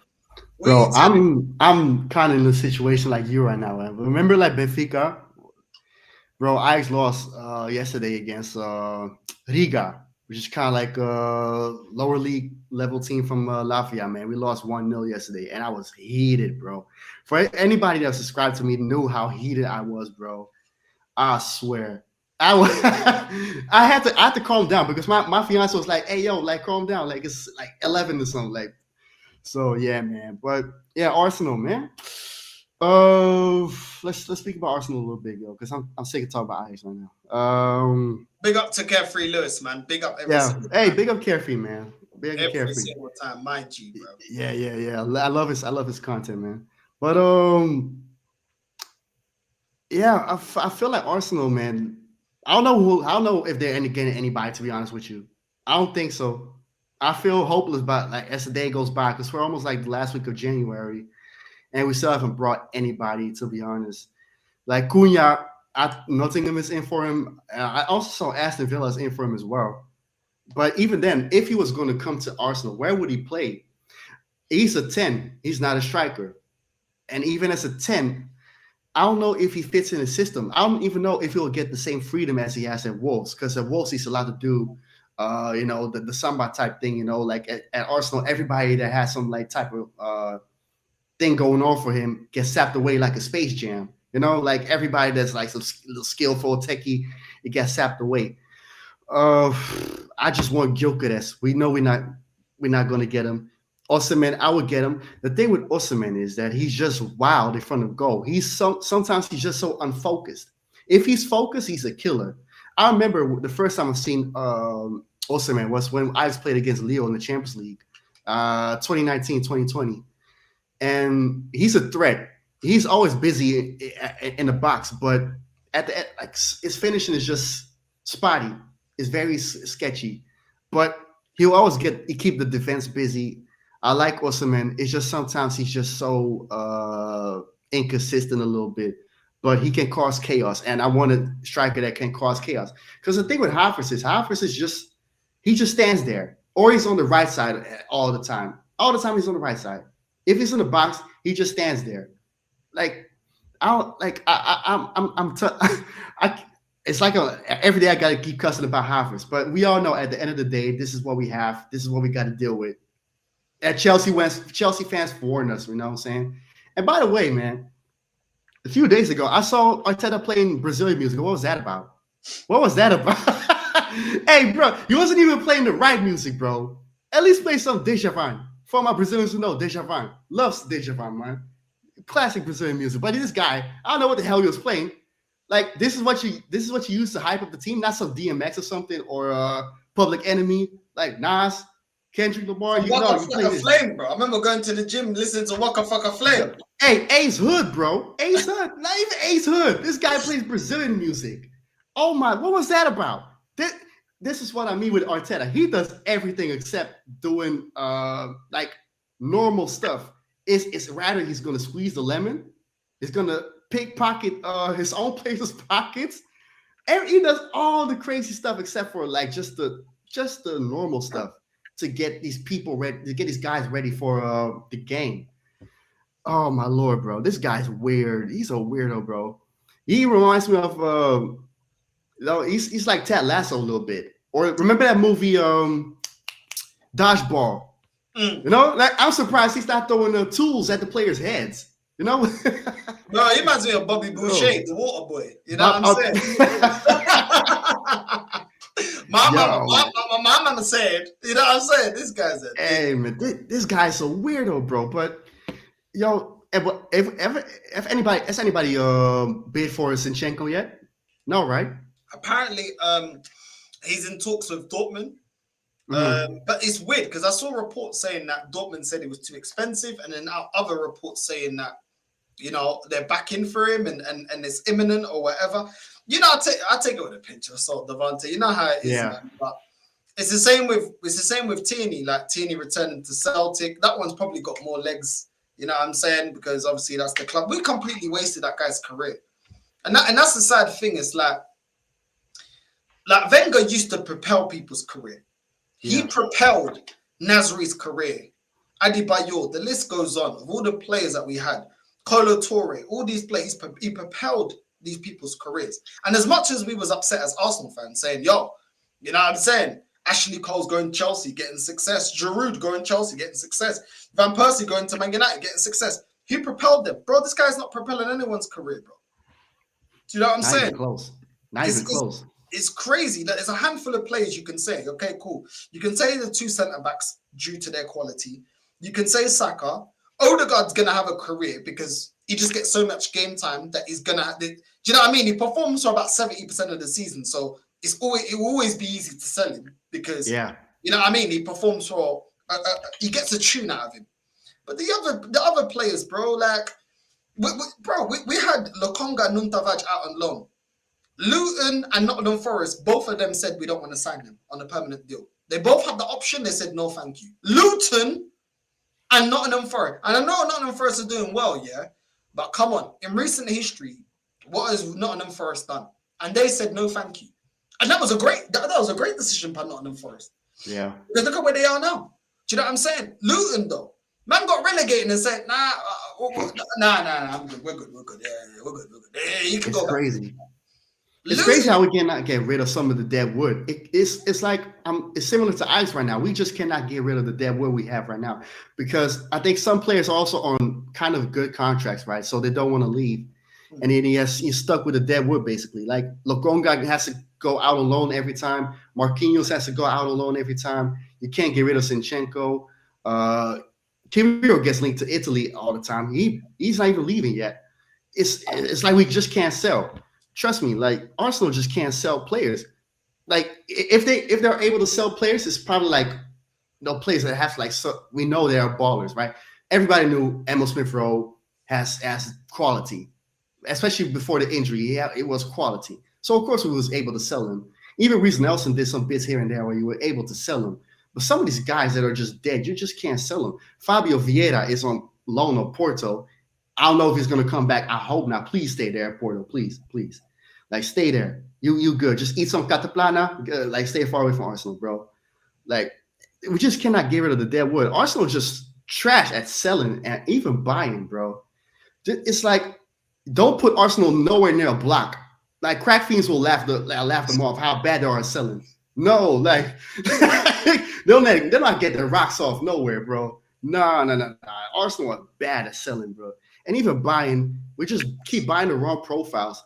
But it's false on Arteta because he just wants to prove that he's a great manager. So he keeps buying scrubs like a Havertz, like a Jesus, like a Kivior to prove that he can transform somebody into a world-class player. Some managers don't have it.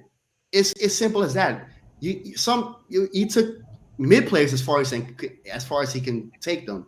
But you cannot transform into world class because at the end of the day, you don't have it.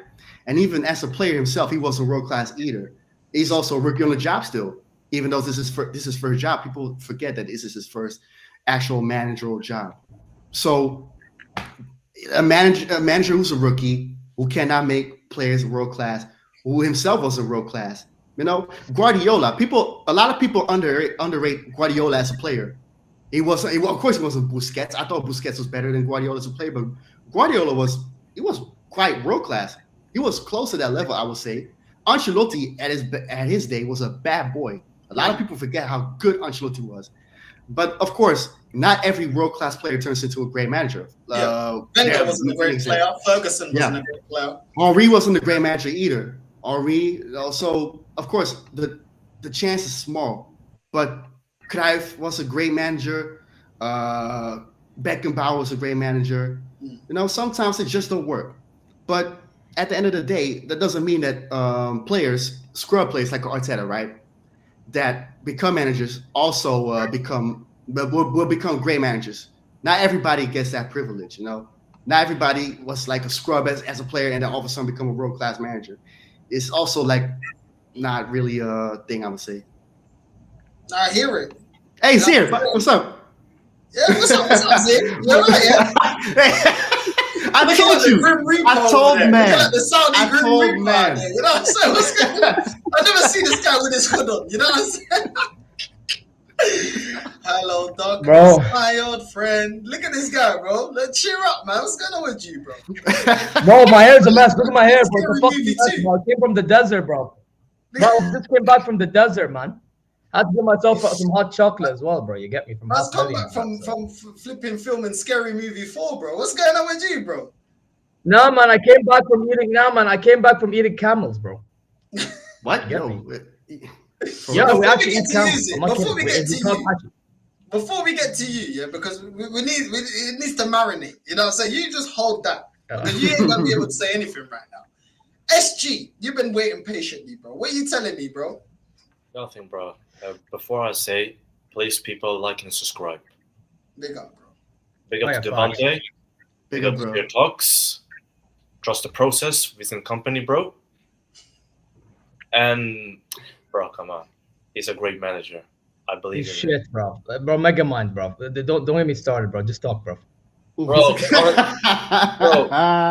When Azir talks Habibi company, bro, come on. I know you love him inside. No. He's a winner. He knows what it takes. He understands. When Habibi, don't get me started, Guardiola bro. school, bro. Come Bro, on. in that case, okay then, trust the process with our tapas, bro. Who's our If you want to tapas? play that too.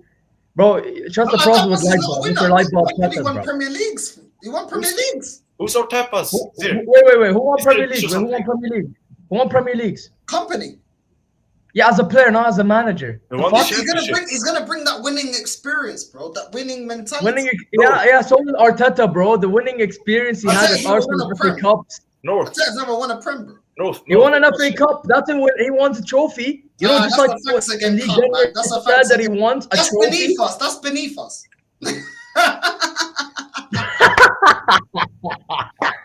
I know this is a fact. Bro, Northside, low-key, we're both in the shit together, bro. But I've never left the shit, bro. You know what I'm saying? get I've me. never left it, Is what bro. it is. I've been in it for 20 years, bro. Yeah, me. But you know, there's no excuse, Brother, I've just entered the shits with you. Northside, you have a new visitor. The new visitor is named FC Bayern Munich, bro. Yeah, You gotta have top sit here, you Gunners, gotta I have sit top here. Make Bavarians, yourself bro. comfortable. Make yourself comfortable. You know what I'm saying? We're gonna have a plan. Yeah. Hey, listen, we're in this together. We're in this together. Bro. Northside You get forever. If you lot don't win the league, bro, I swear down, bro. If you lot don't win the league, there's no excuse, bro. There's no excuse. Now, Your team. There's no excuses, but I'll tell you this. No, but you want my honest opinion. Just like how you're honest about your club. I'm gonna be honest about my club, yeah. All right, go on. The thing is, right? Like I'm a very huge believer in like momentum in the league. I'm assuming you guys all are in your Premier League as well, right? Here's the thing. So we're 4 points above Leverkusen at the moment. And we play them on February 15th at Bay Arena, not at the Allianz, Bay Arena. Yeah. So if we were to lose to them, and if we didn't get points along the way of heading into that game, we would be absolutely fucked, bro. This is the problem I have. So it's one of the big up Amar, even though he's a fraud. But yeah, man. It's just one of them ones in which like I feel like the momentum will just go in Leverkusen's favor if we don't beat them. You get me? That's my concern. And let's be honest, the way that we play, bro, anybody can hit us on the fucking breaks, bro. Bro, I have Dumb and Dumber at the back. Bro, I don't even know what to say, bro. Like having that back line, bro, that they wouldn't even survive in London, bro. They'd get fucking robbed easy. Like there's no protection on that shit. Like what the fuck did I see in that back line, bro? Not just that, bro. I have bitch Limer in my back line, bro. He shouldn't even be playing, bro. He should be benched.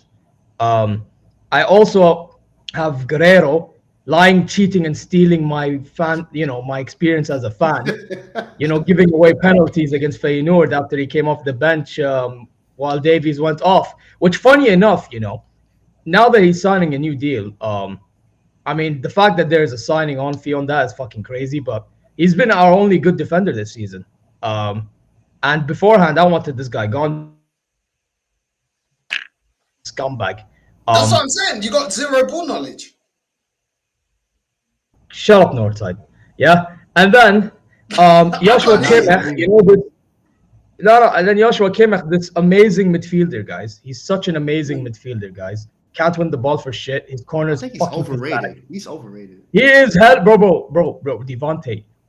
I don't know if you watched that game because I think you were watching Arsenal. I don't know, but bro, Yeah. I swear to God, this dude. Yeah, I swear to God. His corners, the way he takes them, you would think that you're playing EAFC. Like when you see guys play EAFC and they try to score from corners, like in pro clubs. Yeah. That's Joshua Kimmich, bro. Zero. Like it's pathetic, bro.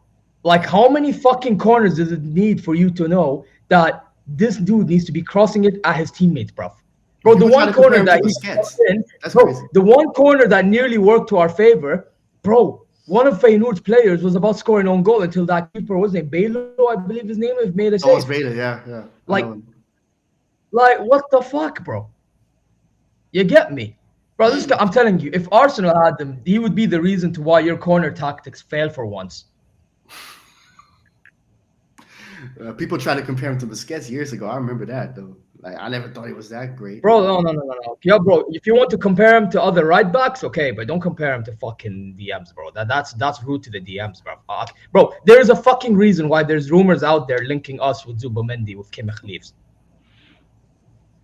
Just saying. It's one of them, bro. By the way, this Harry Kane guy. Oh my god, bro. Oh my. And our three wingers, they can fuck I'll off. take Harry Kane off you, These bro. three I'll take Harry Kane, bro. Do you know what I'm saying? I'll take. Bro, no. By the way, I'm not selling Harry Kane. I'm not selling Harry Kane. That's not my problem. Yeah, my problem is in big games, he needs to start finishing, bro. This guy is the weirdest striker I've ever seen because one game you'll see him drop deep, box somebody's feeding him. Patrick, sometimes with stinkers, sometimes with good performance. Bro, this guy's weird, yeah. And then I have the Gnabry, Coman, and Leroy Sané, the fucking cunt, bro. Yo, chill, bro. Yeah. I've told you so many Well, times. this Swear in Leroy Arabic. Sané can This fucking guy, bro. bro. I swear that. Swear in Arabic. Uqsim billah al-azim, this motherfucker can fucking Cut his mic. Cut his mic. Cut his mic. Arabic, Bro, Arabic and English. They got. Bro, حلفت بالله tummat billah. This guy can leave. Bro, I pray to God you guys go from, because you went for Sterling and all these clubs. I pray to God you go for Leroy Sané, bro. No, I he's pray to finished. God. He's finished. No. Bro, Leroy Sané, yeah, is genuinely acting like the homeless right now, bro. This guy is trying to take pay cut. Bro, he's doing whatever it takes to stay, bro. He's willing to take a pay cut. Motherfucker, if you want to stay in München so bad, there's neighbors down the fucking road in Division 3. Just join them, bro. I can give a flying fuck. Just don't stay at my club. I'm sick and tired of this fucking shit, bro. No, seriously, man. You think you have Bro, the only winger that is doing anything at this team, bro, that game against Feyenoord. Bro, hear me out, bro, hear me out, yeah? Olise, for that first half, bro, the amount of times like, I'm here, pass the ball to me. Barely anybody's finding him, bro. And, bro, he's so open, bro. Some spots can get penetrated, put it that way, yeah? That's how open he was, bro. And this, bro, nobody finds him. Nobody finds him, bro. I'm like, yo, like, are you going to pass to this guy or what? And then when he gets the ball, he does nothing. So it's like, what the hell is the point? Bro, and companies in-game management. Oh my god, bro. Yeah. Can I tell you something? Yeah, about Joshua Kimmich. Yeah, just quickly, one sec. About this Joshua Kimmich guy, by the way, I want to add something. The fact that Goretzka is outperforming him in midfield speaks a lot of volumes. Oh, really? Oh. Now talk all you want. Nazir, can I ask you something? Go ahead. On a serious note, it's only phase 2. Again, This process. bro. I'm gonna be honest, yeah. And I said this to Lee Gunner on the chat on the same night we lost. Yeah, you can take these phases and you can shove it up your ass. You only miss the dog, bro. Trust the process. It's phase shoved up your ass, bro. There's no such thing as phases, bro. Yeah, I know. Oh my lord, bro. Bayern. Athletes on the nas, bro. It's great you're actually not supporting an English club, bro. What is happening to Bayern, bro? Like, y'all haven't won. The treble wasn't that long ago. What's like 5 years ago? 2020. Yeah, 2020, 5 years ago. Bro, there's no way Northside left because he's scared of getting demonetized, bro. And this is what happens, bro, when you're like trying to call me out when I'm on other channels, bro. You get me? Call me out come out here. If you want me to be here, bro, then expect getting demonetized, bro. Fucker. Where's Yasser? Bazir, on a serious note, what's the reason why Bayern declined? Bro, I have fat prick in my boardroom, Herbal. Which, by the way, he used to be at this fucking club. By the way, it doesn't like show the whole thing, but it says fuck RB Leipzig. He was at Leipzig, and he joined us like recently, and he's just being a dumbass. I mean, selling Delict, relying on Opa and Kim Min Jae.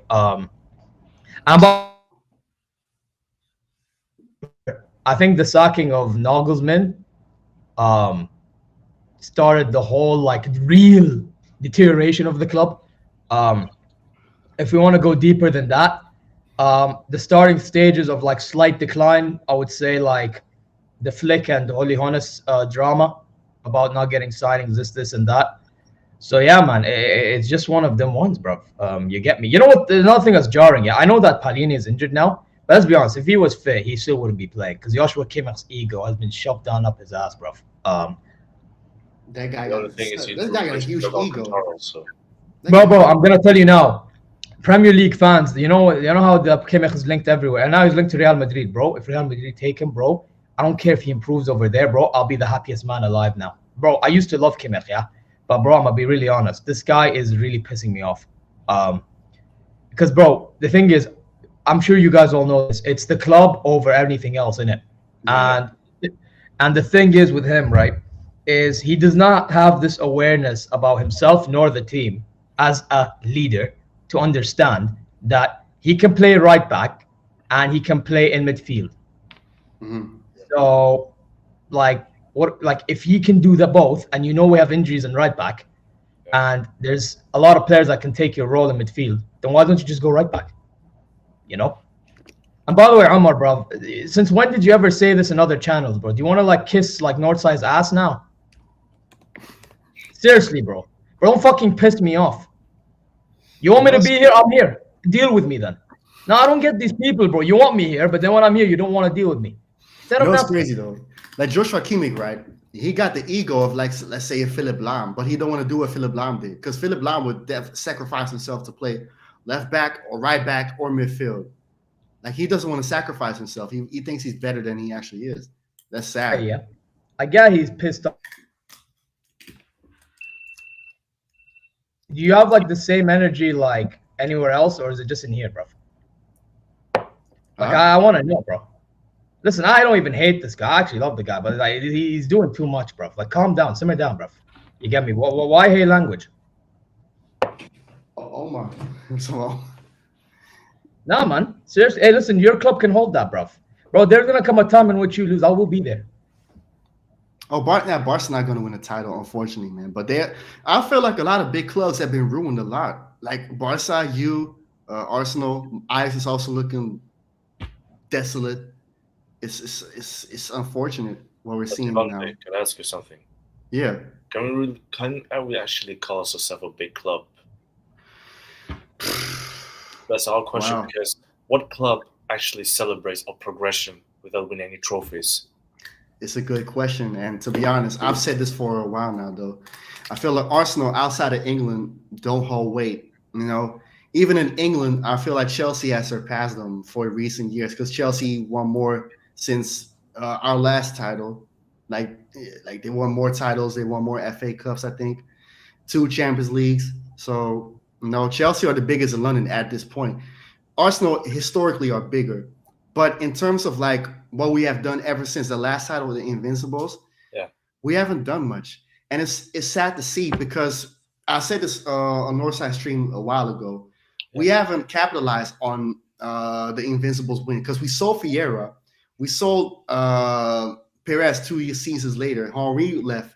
I mean, we had great youth players coming up like Adebayor, Fabregas, Nasri, many others, right? I felt like around that nucleus we had, right?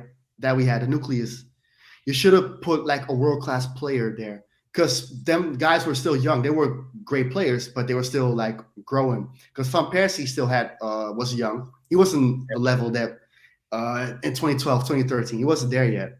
No. So that was Wenger's mistake to not bring in somebody that can actually take these guys over the line back in 2008 or other seasons. Because by the time Alexis Sanchez came was a little too late. And he also didn't really build around Alexis Sanchez. Also, that's why these fans kind of like, because it's been so long, these fans have lowered the standard season by season by season to the point we are now. And the only thing that gets celebrated is the last title, which is the Invincibles. I said this on Northside Stream as well, and my channel. The Invincible title don't hold weight outside of England because, you went undefeated in your league. Plenty of teams did it as well. My team, Ajax, did it in 95, and maybe another, I think in 72, we did it as well. AC Milan, I think Marseille, Juventus. Yeah, so it don't hold weight. because Manchester United can talk about like 99. Liverpool can talk about 05 or somewhere in the 80s when they won the Champions League. Chelsea going to talk about 2021 or 2012. What are we going to talk about? Invincibles. Even Nottingham Forest or Aston Villa. A lot of people forget they also won a Champions League. They can also, and see. So outside of Europe, you don't hold weight. So to be honest, to come to your question, right? Arsenal's not really a big team like that anymore. I would say they are in terms of in terms of brand. I would say the brand is big. The brand is huge. Yeah. But the team itself, right? The club as a whole, I would say is mid-table. Also because I feel like history gets swept under the rug of Arsenal. What I mean is by that, right? Only thing that gets brought up is the Invincibles. They're milking out the Invincibles so much to the point where it's like people don't even talk about 89, 91. The team that won a domestic double, League Cup and FA Cup in 93. The Cup Winners' Cup team in 94. 1971 also. As well. 1998, the Overmars and the Anelka team. 2002, we won a double that season. People don't talk about it anymore. They also don't. They also make up murals for players that haven't done as much as players like Rocastle or Kevin Campbell, Mickey Thomas, who's a legend as a player and the manager. Exactly, like Herbert Chapman. George Graham doesn't have a statue yet. Bury me. Yeah, he doesn't have a statue yet. Or George Allen. George Graham took over from Herbert Chapman because he passed away in January because he won his first league title. He didn't win a three-peat. It was George Allen who took over later on and won several league titles. Yeah. So like the history gets swept under the rug to the point where like the standard is what we have now, and people will say Invincibles and stuff. But they don't even want to go to that standard because they're really talking about ruthlessness. It took ruthlessness to win that title. You couldn't be no softy. You couldn't be no softy around Vieira or Henry. You know, I feel like certain clubs like do a better job at reminding people of the history. My club, Ajax, does. Benfica does. Barcelona does as well, I would say. Even Bayern Munich, you know, even though Bayern Munich has fallen off to what they were, they still remind people of the standard. That's why fans get angry so quick. Today, I was listening to an Ajax podcast, right? There's a guy who was born 1969, and he said, like, bro, I just want to see good football again. This is not what I was growing up with. Like, so that's what I mean. Like over here, people remind other people, like each other, I would say, each other, right? Ajax fans, each other of the standard that we used to have. Same with Feyenoord fans, right? Say what you want about Feyenoord, but Feyenoord won the Champions League in 1970. They won titles. PSV. The last title wasn't that long ago. PSV as well. PSV won a treble in 1988. They are probably, I think, they surpassed Feyenoord as the second winningest team in this country. So, and I said this like today on my video that I released on my channel. What is the difference? What do second place and 18th place have in common? Nothing. Losers. Nothing. But the thing is, Devante, is shit. What am I supposed to say? I forgot. Yeah, but like to come to my point, right? What do second and 18th place have in common? That end of the season, they're the one with no title. The only difference is you're higher than 18th, but people remember the one on top. People are not gonna remember second, unless you maybe do something in the Champions League or in the FA Cup. But we're out at FA Cup. It doesn't look like we're gonna win the League Cup. Champions League. If we're facing Real Madrid, I would even say Barca or Inter again. It's over. Then what do we have again to celebrate for? What do we have again to show for that we did something? The journey. But people the reality is, most people are just cowards, bro. I'm just gonna keep it real. Most people, they talk a good game, but they're cowards, bro. You know what I'm saying? They're cowards. When this fan base feel like they're doing something, they run up their mouth about other clubs. When it's time to put pressure on your club and your club ain't doing nothing, you go hiding. I don't respect people like that. Yeah, because when Arsenal lose, I'm still here. And people say, oh, no, sir, you cuss Arsenal. Bro, do you know how many times people are laughing at me in the comments? Or people cussing at me or saying, oh, your team's this, your team's that. Yeah, I'm saying I feel like people they talk a good game about they want change, they don't want change. Liverpool fans, if your club ain't doing nothing in the January transfer window, what are you gonna do about it? What are you gonna do about it? Because I'm gonna do a protest at the end of the season. Yeah, because I'm tired of just talking. I'm gonna start doing, and it may not change nothing. Brother. Yeah, but I'm not gonna do anything illegal. I'm not gonna do anything illegal because I got a lot to lose, and I'm older now. I'm not gonna do something stupid like that. But I'm gonna protest. Most people say they're unhappy with their football club. Tottenham fans, and this goes back to Arsenal fans. Before I get back to Arsenal fans, Tottenham fans, you say you're done with Levy. Why are you going to the stadium? Why are you buying tickets? Why are you supporting it? If you're that unhappy, why are you not showing that? Arsenal fans, you don't keep talking about this, Invincibles, this. If you're not happy, what are you going to do about it? Nothing. You're going to go to the stadium, make yourself feel comfortable about, I can't stop going to games. You'll stop being with your girl. She cheats on you. So why can't you stop going to the games? And you probably love your girl. I don't understand. People talk like they're unhappy about things. How much are you actually unhappy? Are you unhappy to the point where you don't want to support? Yeah, you're going to stop supporting your team financially. Like, bro, I don't understand it, bro. Like, at the end of the day, if you're genuinely unhappy, yeah, then show it. Then show it, because nothing in life, yeah, matters if there's no actions behind it. And most football fans have got no action behind their words. They got no action, bro. When they have obviously fans that are abroad and stuff, I get it. But at the same time, if Arsenal go on tour to America, and you're an American fan that's not happy, you're gonna go? You're gonna pay stupid prices to go? Like, I don't understand it, bro. Like, with change comes sacrifice. If you look at anything in history, yeah, when Haiti became a nation that stopped slavery, that was with war. And I'm not saying you need to kill anyone, yeah? Don't take out of context what I'm saying. But you have to be able to get uncomfortable and stand behind what you're saying, bro. Black Panthers had to get uncomfortable. To be treated as equal. Not just sitting there saying, I think racism is wrong. No. You gotta kick off. France, they know how it is. When they want change, everybody rioting. Everybody in the street rioting, bro. Bro, Neymar's house was raided, bro. Zid, there's no change without action. And sometimes you have to get yourself in an uncomfortable position, bro.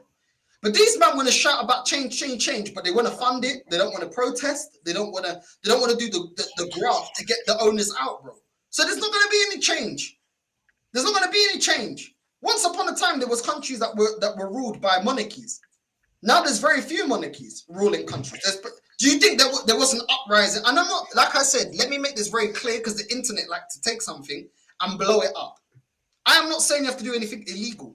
Yeah, but there's things that you can do that takes away from you for the greater good. If you're not willing to do that, then don't expect change. Don't expect change. You're gonna have to voice your opinion online, yeah, and trying to show people that this ain't acceptable and be hated. That's it. You have to accept being hated or not being liked by a lot of people that don't want to hear the facts. You're gonna have to riot. You're gonna have to protest. You're gonna have to do certain things, bro. But people want change with no action. It's the same thing with people that say, I want to be a millionaire. What are you doing? Are you starting a business? Are you hustling? Are you grinding? What are you doing on your weekend? Are you just planning boys' holiday? Mm-hmm. Or are you going to put the work in to get to that financial bracket? What are you doing?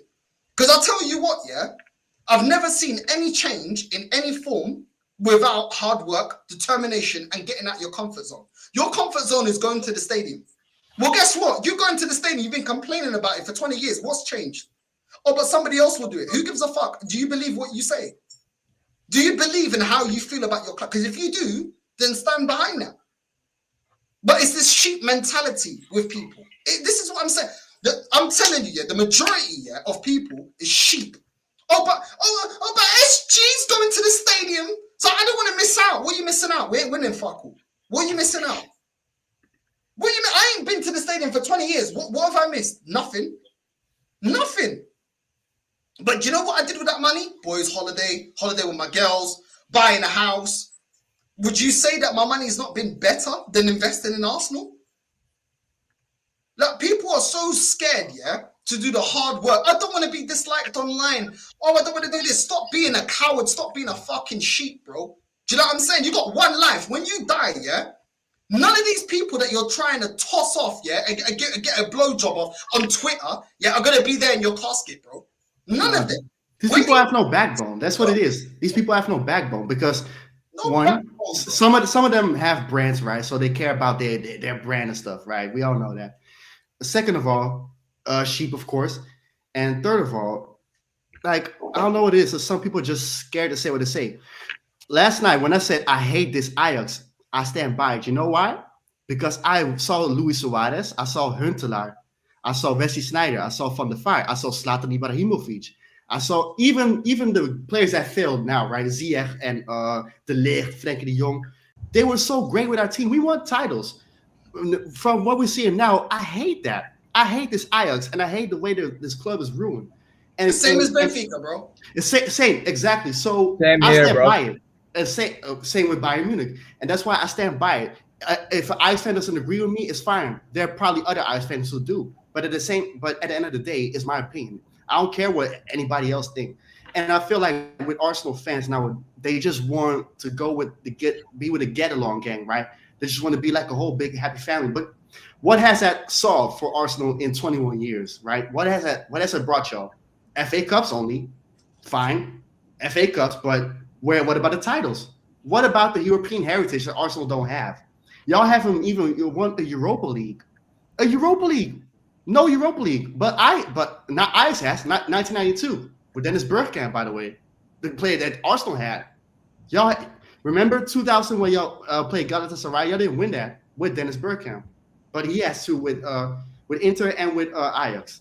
Dennis Bergkamp, but y'all see this what I mean, and I wonder why people take y'all for a joke because y'all talk like y'all like Real Madrid or the Lakers or something or the Red Sox. Whatever it is, whatever big team it is in sports, y'all talk like that, but y'all haven't built anything to talk to a Manchester United, who aren't that far from y'all, right? In England, to talk to a Barcelona, to talk to a Bayern Munich. You cannot even talk to me. We won 4 Champions Leagues, 3 in a row, 1 in 1995. And even though it's in the 70s, it doesn't matter because Benfica also won 2 Champions Leagues in the 60s. Oh, you won 3 in a row? Huh? You won 3 in a row? Yeah, in the 70s, 1971, 72, 73. So you're like us. We won 3 in a row in the 70s as well. Exactly. So, and Arsenal haven't built anything on that. Liverpool got 6 Champions Leagues. And Manchester United got 3. Nottingham Forest got 2. Nottingham Forest, after the Champions League run, they got relegated a few times. Bro, they came from the Championship. Imagine, that's like, Luton coming up to the Premier League, challenging for the league, winning back-to-back Champions Leagues, bro. That's the equivalent. Bro, they were going up against Liverpool at the time, Nottingham Forest, that were world champions. Forget just English champions. World champions, bro. World champions, bro. Exactly. There are some teams that you would laugh at, but they weren't. Hamburg are relegated, and they won a Champions League in the 80s. Yep. Hamburg. Yep. Dortmund. We laugh at Dortmund. They won the Champions League in 1997. Porto got 2 in 87, I think, and 2004. In 2004, yeah. Yep, PSV got 1 in 1988. Rest of Belgrade won in 1991. Hey, Porto didn't say, "Oh, we have to wait till Fergie's gone." No, they won. They won there. Bro, Chelsea dunked on my head top in my ground and then fucking won with the manager that I hate, bro. You're a disgrace. But how is Chelsea having? Chelsea had no elite European heritage, and then they made European heritage. How? Because they raised the standards, bro. They raised the standards, bro, to then complete football. People act like, oh, you have to have heritage. How is a heritage brought? How is that heritage made? Who stopped the dominance of Real Madrid when the Champions League first? I know it was Europa League, but how when the Champions League was first created? Who stopped it? Benfica. Name me a time where Portuguese football has been the #1 league in world football. I think that time you stopped it. I think the time you stopped Madrid, the one you just mentioned. Bro, it was never the #1 league in the world, bro. We've never been the #1 league in the world. Never. No. We've never been the #1 league in the world, bro. So how did Benfica stop Real Madrid? Even in the 80s, City I was better. City I was better at that time still. In the 80s when Liverpool was dominating. And like the Serie A was better. The Serie A was the best league. Come on, bro. Like, this is ridiculous, bro. Like, I'm seeing here when I'm going through the transfers, yeah.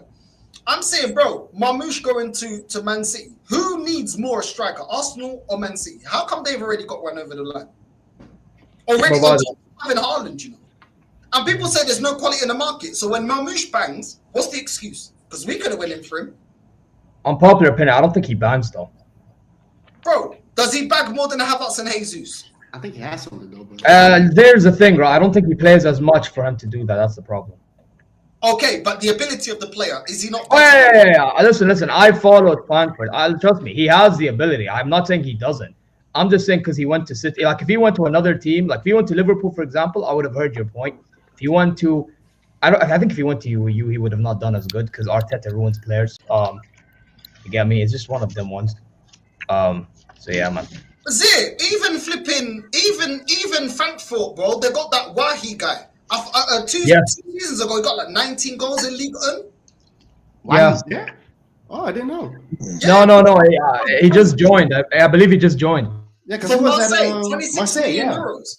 26 million euros, bro. Do you know what I'm saying? Show ambition. We're seeing Frankfurt showing more ambition than Arsenal, bro. Ekitike is nice, man. He got some skills, man. Yeah, and he has. They have Ekitike, bro. He and Marmoush was playing off all together, man. No one rates the Portuguese league, but yet the Portuguese league is able to identify more target than Arsenal, Tottenham, and most of the teams in this league. Make sense. By the way, Norta, can I tell you something? Yeah.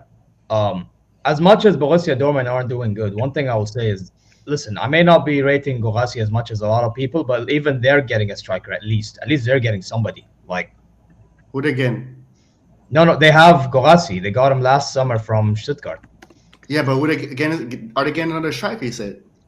No, I'm saying that was the striker they got in the summer. My point is, Borussia Dortmund, even when them doing worse, is doing more than you. How is that possible? Yeah. It's embarrassing, man. It's crazy. It's embarrassing, man. Like we show no ambition, man. No ambition.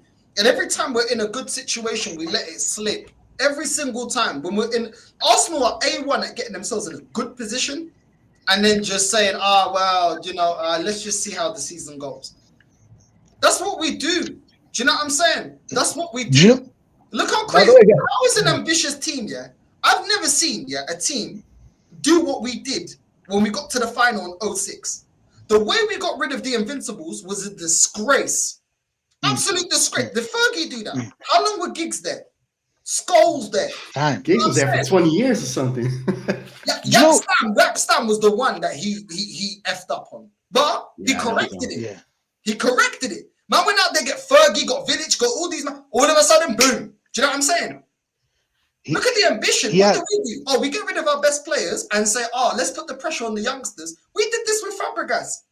We did this with Nasri, Van Persie, but we did this all the time. It's embarrassing. We don't build on our success, bro.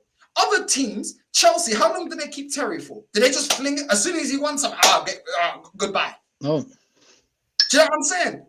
Like, it's a joke, bro. We don't build on what we've got. And then we've got the audacity to talk about other teams. And then call them our farmers leagues. Well, guess what? Who's the team that won at Isak come from a farmers league? Who's the team that wants Gyökeres come from a farmers league? Who's the club that wants Osimhen comes from a farmers league? Who's the one that wants Zubamendi comes from a farmers league, according to you lot? Do you know what I'm saying? You man gassed up Kivior and Calafiori. I thought they're coming from farmers leagues. You don't rate them. Yeah, Timber. Yeah. That's what I'm saying. But the leagues are dead. Could they do it in the Prem? These men always say every time we want a player, that we rate, can he do it in the Prem? Well, no. North, is he realistic? Be realistic. That's what they tell you, right? As soon as you say a player, we want that player, be realistic. Why do I have to be realistic? That player is approachable. You can get him. What, you're trying to tell me you can't get Marmoush? You can get Marmoush. You can get all these players that they bought. Any player, name him, you can get him. But you have to pay. You have to pay. You don't do the, because we've been like this. Like Arsene Wenger put a £1 on Suarez. Do you know what I'm saying? That already tells you how this club rolls. Do you know what I'm saying? Like, there's players you go out there, you buy straight away. You don't know talking, no nothing. It doesn't take Partey. Do we have negotiations to get to Partey? No. It was 50 million. We bought him for 45, I think. We put the money, got Partey, end the story. Yeah. We went there, negotiating for Moreno. We're negotiating for Moreno. You negotiate for a player like that. A player like that, bro. Seriously, bro. You should be negotiating. If you were negotiating for like a Ashraf Hakimi, like a Hakimi to get in from PSG, you know, it's a bit hard because they have a project there, and you need to like kind of like, bro. It's Moreno. He's coming from Sociedad. What is he gonna win? What is he gonna win? Do you get me, bro? Like, it's not just one example. It's millions. What realistic? What do you mean realistic? So everybody else can buy players except us. We've seen other teams buy players, ballers. We've seen other teams get managers, top managers. But when it comes to us, oh, be realistic. Zinedine Zidane, oh, be realistic. He wouldn't come to Arsenal. How do you know? Do you speak French? How do you know? How do you know that he wouldn't come to Arsenal? How? Do you know what I'm saying? Like, everybody we say, no, it's just jarring, bro. It's just jarring, bro. I swear to God. Look at Zay, man. Like, Zay's vexed. I can't lie. It makes me feel... Bro. I already... With you, yeah? Do you know what it is with you, yeah? Is your your club is in a monopoly on that league. This is why, if you don't minimum win that league, yeah, you got to hold the L. You have a monopoly on your league. Man City don't have a monopoly on this league. We give them the monopoly on this league. We give them the monopoly, bro. Do you know what I'm saying? We give them the monopoly. Man United, Liverpool, Arsenal, Chelsea, we can all spend big money. We can all... Bro, I already know we must. Well, you're telling me things I don't know. Bro, this is what I'm saying, bro. You don't win, bro. I swear down, bro. You'll get down. Northside. Wait. Bro, Northside. Can I tell you something? You're telling me something that I didn't know since supporting this club. That's the thing that's funny to me. It's like, you guys are acting like... bro, you guys think the way I talk like some top Gooner or some top Bavarian that, you know, rides son. I'm just clearing your memory, you know, just clearing the because you enjoy jumping on, and I always let you. Yes, because I'm shameless, bro. You should know, bro. I am shameless. Laugh at you as well. You know what I'm saying? Yeah, bro. Northside. I want don't listen, because we didn't see you after the last result. Yeah, because I was doing my own thing, bro. Me and the Bayern view. Bro, I was exactly what I done. No, because you guys don't understand how I do things on YouTube, yeah? So I am on the watch along on the Bayern view. I don't even do watch alongs on my channel. I do it on the Bayern view. Yeah. Okay. Afterwards, we do player ratings. After player ratings, he usually redirects to me, right? And I do my own reaction. But what we did after the loss, because the loss was so pathetic and the trajectory was so bad, we decided that we're immediately doing the emergency. What's the process, bro? And then after the emergency team, I left midway, and I still decided to do my match reaction. You know what time I did my match reaction? 3 a.m. Saudi time. 3 a.m. Saudi time, bro. I had even Don Hussam redirect to me with his chat. But you don't work, Zay, do you? Feyenoord. Bro, I was cooked in all levels. I had Omar come in. I had football corner. I had everybody come in, bro, to cook me there. And then the heavyweight yesterday, I got cooked there too, bro. Bro, I got it all. Don't worry. I got all the cooking, bro. Don't you worry, bro. Funny enough, I took it more than the Bayern view himself did. Big up to him. But like, he took it less than I did. You get me? So, I don't know what else you want, bro. When Omar called me in halftime, I answered. I got kicked out of the Bayern view thing because he did not want to hear him out, bro. I had to talk to him. Right? You get me? Like, well, what else do you want from me, bro? Like, you get me? This is what it is, bro. Bro, with this team, bro, like, this team is just pathetic in it. Like, I don't know what else to say. Like, it's the manager, bro. It's the manager. I don't think Bayern Munich. I hope the God company's gone in it, and I hope Herbal is gone. But you got to trust him. He's building. He's got a process. You got a process. You need to. Habibi, ya Habib Galbi. I don't act like these Hamir in your fan base, bro. Yeah, I know. What does that mean? That means donkey. Donkey. Was it Hamir? No. So basically, Hmar is singular for donkey, innit? Hamir is like plural. Okay, Hamir. Yeah, Hamir. I like that one. Hamir. I like that one. Yeah. No. Hamir is so basically, in your case, when you call a top gooner, you should say Hamir because they're all. Hamir. Yeah. Nah, bro, I'm chilling, bro. Like later on, I'm going Kizomba club, bro. I'm going Angolan club later on. You know what I mean? Anyone that wants to link up, bro. You know what I'm saying? Oh fuck, Habibi, I know. Habibi, listen, I live in Saudi, bro. I live in Saudi. There's no like. There's no. I would have bumped her. I would have bumped her. Later on. I'm making my way later, Yahi. Bruh, you By the way, told me I would have bumped my thing. I would have got rid of her. Do you know what I'm saying? I would have got rid of her. She's not here now. You got a couple of hours for cuddles and snuggles, and then you know Sean Paul when he's like glue. You know, stick like it's like that, bro. Yeah. It's like that, bro. Trust me. You need to get away from her like early. Do you know what I'm saying? Early on in the day. And I was trying to. I can't lie. I was trying to, but it was to know. Do you know, she's like, nah. You have to do it now. Do you know what I'm saying? Right now, you get me. Like I wanted to do a stream and everything, and it was just. I swear to God. But let me not talk about this. Just bring her. Just bring her. Bring her. That's an idea still. Yeah, bro. You can bring her. It's no big deal. That's an idea still. That's an idea. Yeah. Where is it? Where is it then? I'll tell you after. I'm not top gooners. Right. But to be fair, top yeah. gooners don't want to roll up with the man them there. So it's long for them to turn up. They become for you. It's long for them to turn up, bro. I got them Angolan man. You know what I'm saying?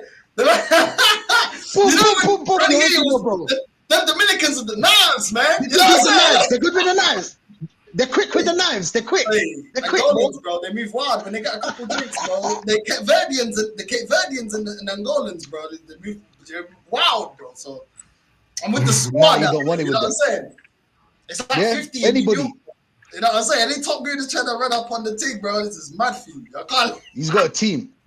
Yeah, he's got a squad. Not like Arteta's squad, yeah? Yeah, but now I got a squad. I can't lie.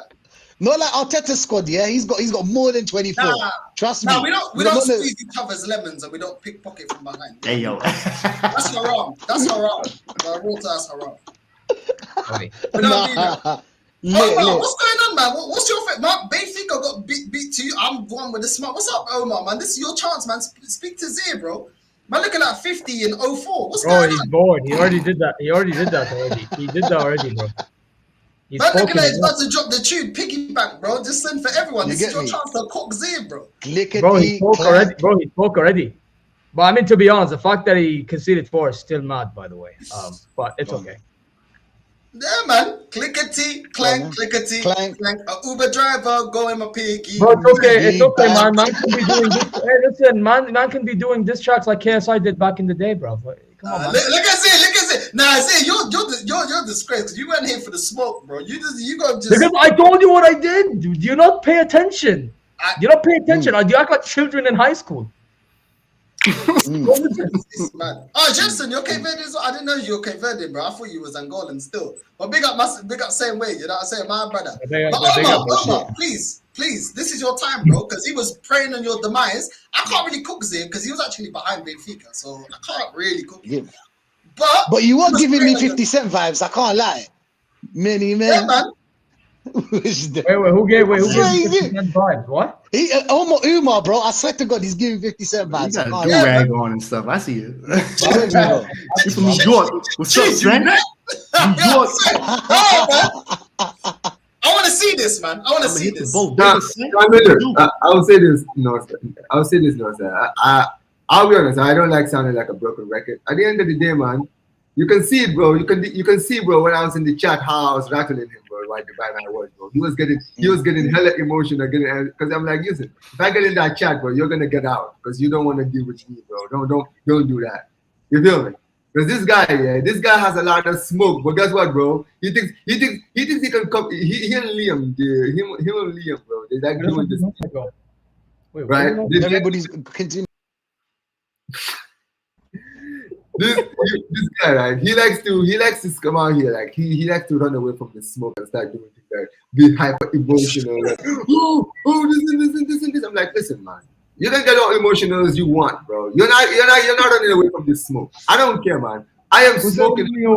Yeah, Habibi, I'm here. Habibi, on my channel, I called you out. I called you out myself the night we lost. I didn't want to come. It took me and Liam to drag you out here. I would have muted you right now. I would have muted your clock because you talk too much, bro. You ain't got nothing to say, bro. I went back. Hold on, Zir. I went back and watched the Bayern Munich game, bro. You're so lucky I didn't watch that game, bro. Because listen, man, you guys were absolutely dunked. You were absolutely deep fried, sauteed, right? Literally put in a spliff, put in a blunt, put in a shisha. You were putting everything, bro. You feel me, right? All your players were literally like cooked medium rare. You understand what I'm saying, right? The fact that you're even coming out here, you and Liam think that you guys can come out here and actually start. You didn't do that, bro. الله يخليك إذا تقدر تسكتوا والله العظيم. You allowed him to talk to you like this. Last stream, you said I'm Saudi. They can't talk to me like that. Habibi, this is what I'm doing. I'm making the phone call right now, Habibi. No, sir. I'll be honest with you. I've cooked this brother. I was actually going to talk to you, no, sir, because I didn't want to. I was trying to reach out to you. Did you see my message? Yeah. So what? Okay, so you good in 30 minutes? Bro, I'm not gonna lie. I can jump on for a bit. Okay, cool. Yeah, but I'll read it back to you and I'll jump on. All right, cool. But listen, at the end of the day, when it comes to this guy and his team, bro, all his players are dead. I told him he was gonna lose, and this is the thing, bro. I was so confident they were gonna lose. This is why. Do you remember when we were doing this trip together? I told him, yo, do not throw stones when you live in a glass house. You guys are not gonna win tomorrow, bro. And I've already seen it, man. Bro, I prophesized it, man. Like I can't even go with as much as I want to because I'm not even surprised, bro. You feel me, right? I can't. What's this guy? You're gonna get me banned on YouTube, bro. I gotta kick him out. Change your background, bro. This guy's gonna get me kicked off, bro. This guy's gonna get me kicked off the platform, bro. Matt, you can't show that, bro. What was he doing, bro? Yeah, what did he do? I missed it. I thought it was Call of Duty or something. By the way, the funny thing is, no. But on the real, these are my people. Big up my people, man. No, big up your people, but not when they're holding that. You were smiling, bro. What did you show, Zir? No, on the real. That was just me. I missed it. That was just me trying to say that company is destroying my club. But I mean, okay. Don't do that on your channel, bro. I swear that you can't show. Bro, listen, I've done that on my channel and almost. Hey, listen, bro. You get me? I ain't monetized yet, so I don't give a fuck. Yo, Zir. But you're not NorthsideLDN, man. Respect. Yeah, but that's why. Yeah, but okay. But this is why I'm like, okay, now I'll calm. Like jokes aside, I'll calm. Yeah. But you know what? I will put back fuck RB though. Fuck RB should be okay for you, right? Fuck RB Leipzig. Like, fuck. Is that okay? Okay. There. The fuck did he show? Okay, now go continue. I'm not continue. Continue your distract.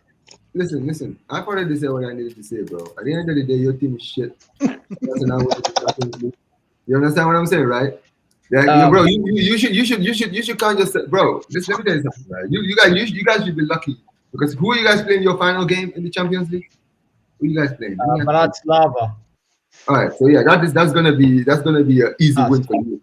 Thankfully for you, for your sake. You understand what I'm saying, right? But listen, round of 32, bro. Hopefully, bro, you guys get Real Madrid because, dude, that game against Madrid is gonna hit like crap. Bro, you hate Madrid. What the fuck? That's why I want to see you both play, bro. Because either team loses, bro. I'm smoking, bro. I am chilling, bro. I'm enjoying it. Because I hate both of your clubs, bro.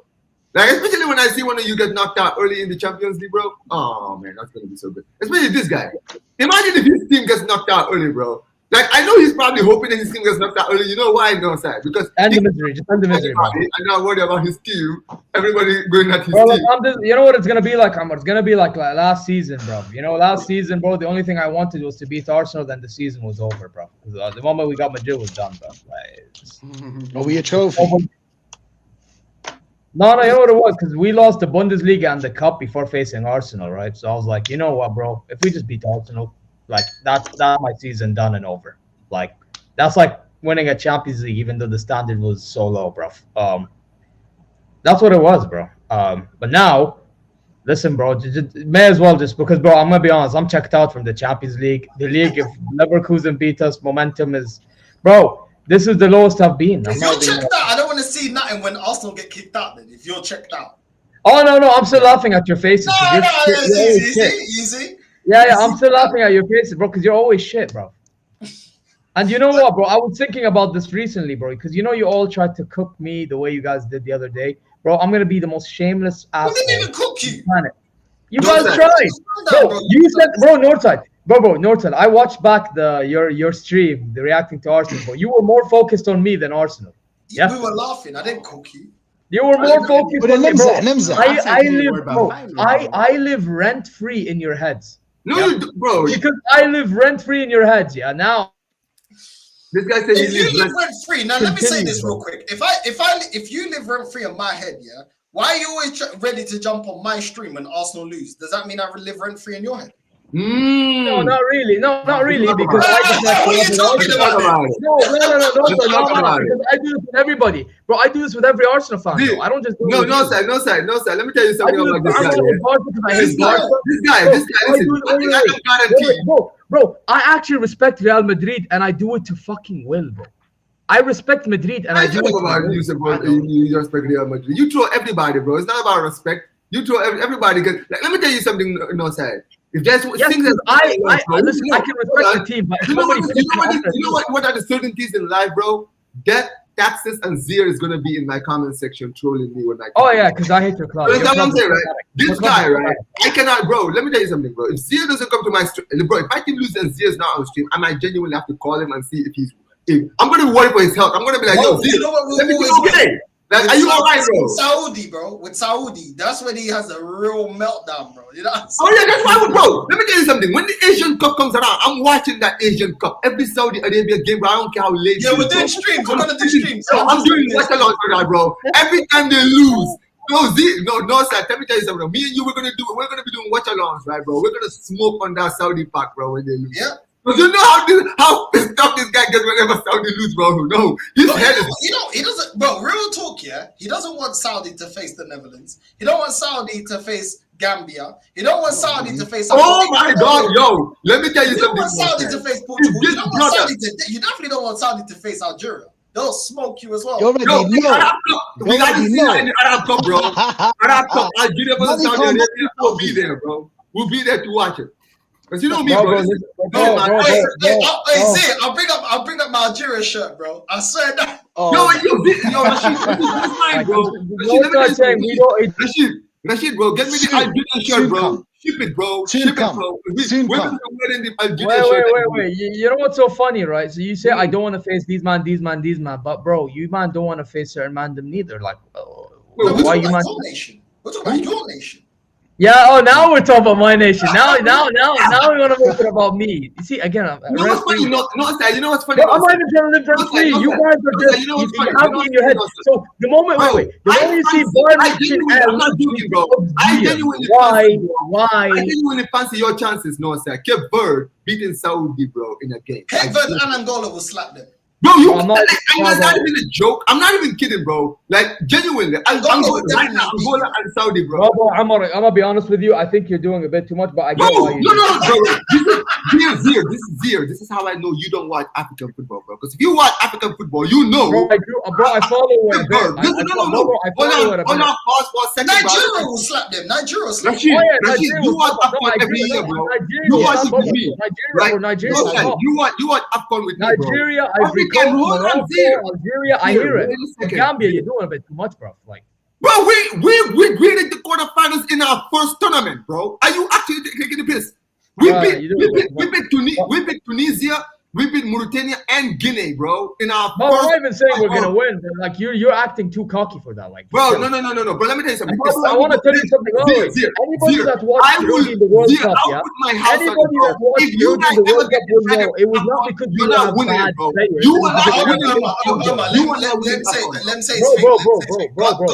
players. Here's my thing with Saudi, right? And people need to understand this. We are like the Asian version of Arsenal Football Club, bro. I'm not even kidding, bro. I'll tell you why. Because we have some good players. The problem is they all have big. See? Yeah. Do you know why? Anybody. Oh, we can't hear you. Go ahead. Yes, Your you internet is cutting, bro. Dude, what's wrong with your internet today? Your internet is worse today than usual. Bro, you know what it is, bro? Bro, I don't know what I think it's my location because I live in like near suburb areas, bro. I live like near the desert side. Yeah, he lives in the suburbs, bro. Oh my god. Yeah, man. It's one of them ones. But I can't wait to move out just so I can get fiber optics. Z, let me explain something to you, right? I don't know if you watch too much Africa Cup Nations, bro.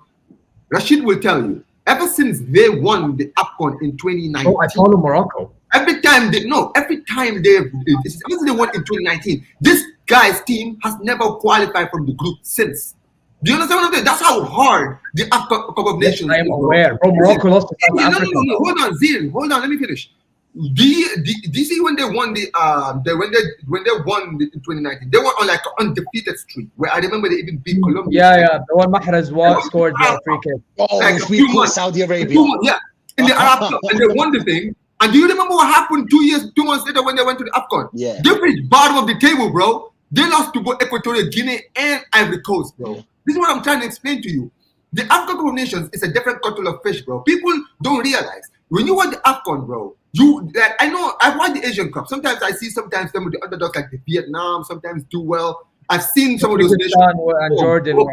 But I want you to understand, bro. Ever since they changed the format of the African Cup of Nations to 2014, bro, we've seen so many teams, bro, punch so far above their weight. It's actually a joke. Like ever since, bro, like we've gone to our first debut. We went to the quarterfinals. Madagascar in their first Africa Cup, the only Africa Cup nation, they in the quarterfinals. They got knocked out by Tunisia, right? What's his name? Comoros, bro. Comoros are in the AFCON this year, bro. You understand what I'm saying, right? Bro, think about it. We went to the AFCON nation back to back in the last 2 years. We didn't qualify in this. We're not going to be in it this year. Nah, AFCON is tough. I'm gonna be honest, bro. No, yes, I agree. Do you remember Ivory Coast got third place, yeah? And they won. They ended up winning the whole AFCON. Do you know what I'm saying? You can't predict who wins in AFCON. We couldn't qualify in 2 years, like he said, 2 times, bro. After winning it in 2019, AFCON is different. I swear to God, man. AFCON is different. But you remember? I wanted to ask. You remember Mohamed Noor? Do you remember Mohamed Noor? I used to like that player, man. Oh, bro, I actually think he's one of the greatest Saudis to play, bro. And he played for my rival. I agree. And he played for my rival. That's the thing. So we have obviously Yusuf Nayan, who used to play for Hilal. Hazazi, is that his name? Hazazi. There was another guy called Hazazi. Is it? Am I right? No. I think I know you. I don't remember, but because I don't know all the players from Saudi back in '94. Like I know Awairan, I know Mohamed Noor, I know Yusuf Nayan, you know. Yeah. But like, bro, the thing is, right? Like, and I also know Samid Jabber and them guys. You get me? But bro, here's the thing. But here's the thing, right? Like with Saudi, like it's not about that. There's no talent, bro. The problem is these players are egotistical. That's the problem. You get me? That's my opinion on it. You guys that's what I call out. You guys are kind of lucky because you get like top managers. Do you know what I'm saying? Like not Algeria. Algeria get like random managers. But it's because we have the pull because of the Saudi project to pull that. You know what I mean? But Nihai, bro, it's just like, what are we really doing with that? You get me? I don't know. I guess you're trying, here. You know. I guess you're trying, you know? Or like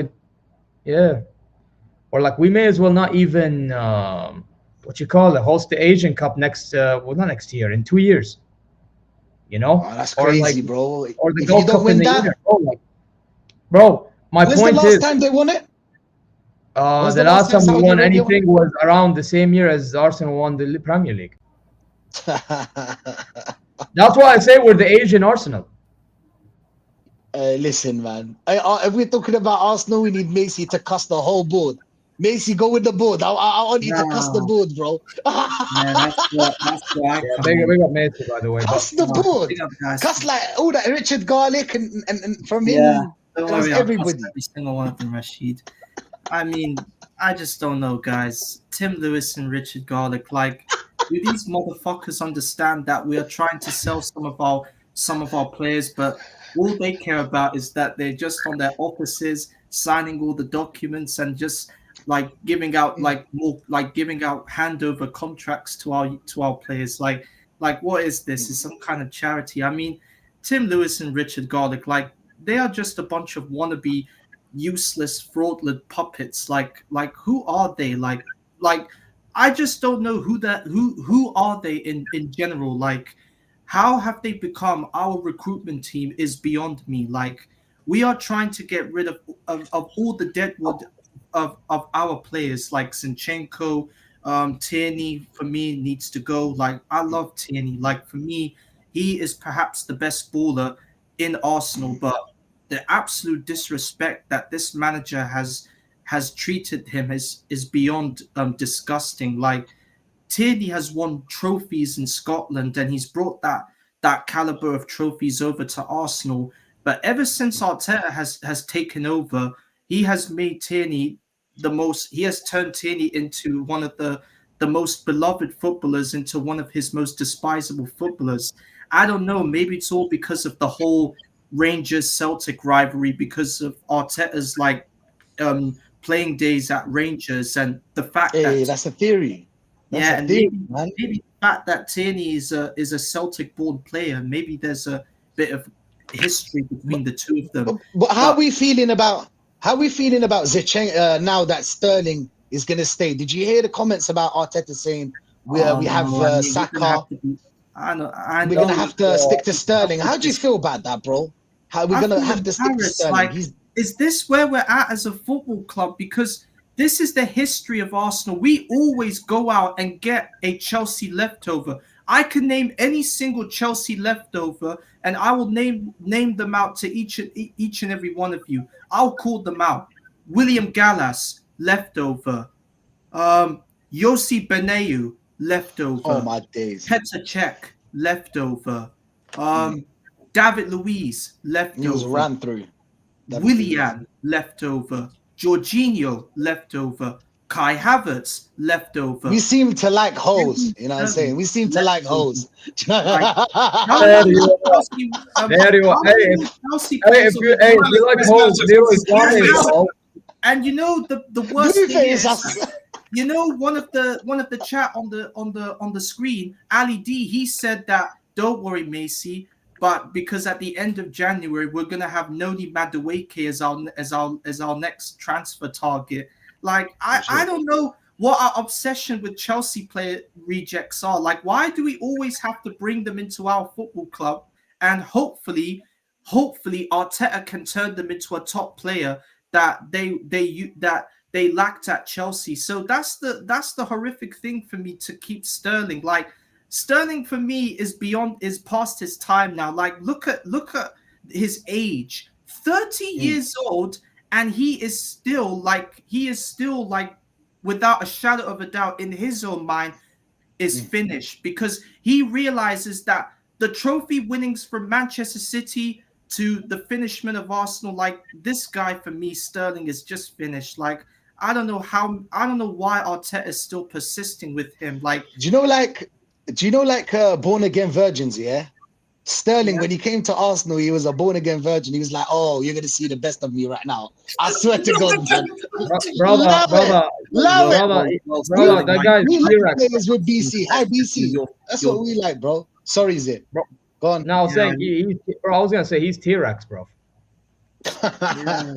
He's just another like. Nah, because we got Havertz, 14. I'm hearing people say, "Oh, he's got 14 goals." You seen it, right? 14 goals in 30 games. Yeah, I mean, we still haven't won anything, Rashid. I mean, I don't care if this guy has scored 14 goals. We still haven't won a trophy. So that's the thing. Like, this Kai Havertz, like, why is he, like, I don't care. Like, why can't he perform in a good, he's always out of his, like, he's always, like his goals just don't compare to trophies, because people want to compare him to Robin van Persie because of the fact I mean they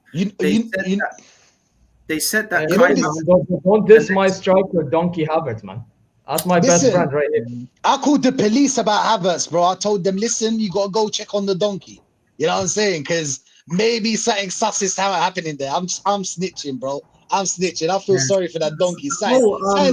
I checked on the BBC News. Carl Walker's on his way to AC Milan. Yeah, I heard. Did you see Romano saying Real Madrid said no to Kyle Walker? Are you dumb, bruv? Trying to play for Real Madrid? Can I ask you a serious question, guys, if you don't mind? Can I ask you a serious question, guys? Yeah. Can I ask you a serious question? Like, listen, like, banter's aside, yeah? But I've had this conversation with a friend of mine, and he's an Arsenal fan, right? Is he my question is... No, he's Arteta. Trust me, he's Arteta. He has a brain. But I wanted to ask, like, because this is where we have a disagreement. So my thing is, I think Gabriel is overrated. To be honest. Whoa! Are you talking about our defender? Yeah, Gabriel Magalhaes. I think he's overrated. I'll tell you what happened. What Gabriel? I'll tell you his whole story. Yeah, and I know why Gabriel's doing well now. Gabriel, when he first started, when he joined Arsenal, he had some dumb defenders that were playing against him, next to him, Holding, that never held anyone. His name is Holding, ironically, but he never. I've seen a defender worse than Holding, bro. We had the worst defenders in the world. So Gabriel kind of struggled. He did struggle at first. He did. We're not saying Gabriel is a Saliba, in my opinion. You know what I'm saying? Some people say Gabriel is better than Saliba. In my opinion, no. I believe Saliba is the best. That's what I was gonna. Do you think that's where he's overrated? Like, it's because of Saliba. You see Gabriel and Saliba. They just and Gabriel after Brazil snubbed him for the World Cup, he didn't get a place in the World Cup. He went back. That's why I respect him so much. He was like, "Fuck this! Oh, you didn't pick me. Next time you will." So he worked hard. You know what I'm saying, to get where he is now. He's a tryhard. You know what I'm saying, because Brazil snubbed him. And Arsenal, I think that year, Arsenal were doing well. So there was a chance of Gabriel getting into the squad. But you know how it is. It's Brazil, bro. Everybody knows how to play football there. Come on. Even the coffee maker. Come on. I agree, Rashid. I don't think he's overrated. I think he's actually been our best centre-back this season. I don't think he's overrated, bro. I think he's overrated. You know why? If somebody online, like obviously Zig, you might be on Twitter. I'm not on Twitter. If you've heard any Arsenal fans saying he's world-class, I would then say, yeah, he's overrated because he's not world-class. I wouldn't even say Saliba. No, it's not even a Twitter thing. It's not even a Twitter thing, Northside. It's me and my friend having conversations. Do you know what he does as well, Zé? About Gabriel leading. Because I think, my thing is, right, sorry to interrupt, 1 second, Rashid. Right? My thing is, with Gabriel, right, is that I feel like once Saliba goes, he'll get exposed. Yeah, but every centre-back need a pairing, though, Zé. Like, What's my point, though? I think the best of the best are leaders. You had Vidic and Ferdinand. Do you know what I'm saying? Like, every centre-back had a pairing. Defending is a team sport. Does he have certain attributes? Yeah, but it's not like, for example, like I look at Van der Ven and Romero, levels. Like, there's levels on... Van der Ven's got levels on Romero. Yeah? But I don't think that Romero holds up weight. Whereas I think Gabriel is actually a very good centre-back. His timing to win the ball, he stopped the erratic stuff to his game. Aerially, he's done well. He's improved in terms of scoring goals. He's not a player that at Arsenal that I think is overrated. I wouldn't point him out and say he's overrated. If someone said that he's world class, then I would say, yo, I think he's a level below world class. The same as Saliba. He's very good. I put Saliba over him. But I wouldn't say he's overrated. Overrated, respect. The guy does his job as a centre back. He doesn't do anything stupid. He doesn't put us in stupid positions. He does at times, by the way. That's what I agree. Yes, he had certain attributes where Saliba is better, but he offers something that Saliba doesn't. He scores more goals than Saliba. Okay, that's an attacking sense. But defensively, I don't see this guy really getting cooked like that. I don't. So as a centre back, it's like, well, you're asking about him individually, but individually, I don't even think he's that much of a mess. But of course, if you put him up against Timber, which we did against Aston Villa, what kind of partnership is that? Timber can't perform as a centre back. You know what I'm saying? But I hear it, but Northside. But can I? Because listen, again, at the end of the day, Northside, you talk about other players not turning up when it matters most. Like for example, like Havertz, Odegaard, whatever, right? I could say the same with Gabriel, in my opinion. Wanna go party? Hey, listen. Do you know what I think about Gabriel? Well, hold on, Rashid. Wait, hold on 1 second. You said you don't see him turning up. I don't. I mean, yeah, he'll score headers, but then defensively, he'll also mess up. When did he mess up apart from when he was? I'll give you the greatest example of them all. Leroy Sané. Yeah. Bro, our whole defense was getting messed up, bro. Bro, I've seen. You know what? Yeah, I've seen Gabriel cover for left back when we've played Kivio because Kivio's effing up, or Zinchenko's messing up. It's a team game. When we play idiots on the left-hand side, this guy has to cover up a lot of times. I've seen this guy cover for our left-hand side. I've seen this guy have to do have to cover in our fullback position because we've got idiots in the fullback position. Now, I understand this. Now, this I understand. This I get you because I have this same problem with like Alphonso Davies covering up for my center backs, just in a different area of defense. My thing is like, I feel like with Gabriel, yeah, when it matters, sometimes he just overexposes the back line in it, even if it's like not the other player's fault. Like sometimes it is on him, bro. Let's not lie. Sometimes he mistimes the interception of the ball or something like that, and it's on him. It's true. It's true. You know what happens? You know what happens there? Sometimes he has moments where like Gabriel messes up, but who comes saves him? Saliba. So because Saliba saves him before a goal, before something happens or they score against us, people don't see it. And well, bro, you saw it. I know what you mean because I see it as well. But there's sometimes where Saliba needs help, Gabriel's there. When we need a goal, Gabriel's there. So he has other attributes that cover for that little, you know what I'm saying? Sometimes he mistimes, you know, he's a bit erratic. But he has other attributes that covers for that. So you can allow him. If he didn't score goals, maybe like I said, like when I picked my 11, we were doing it me and Lee, like the Liverpool.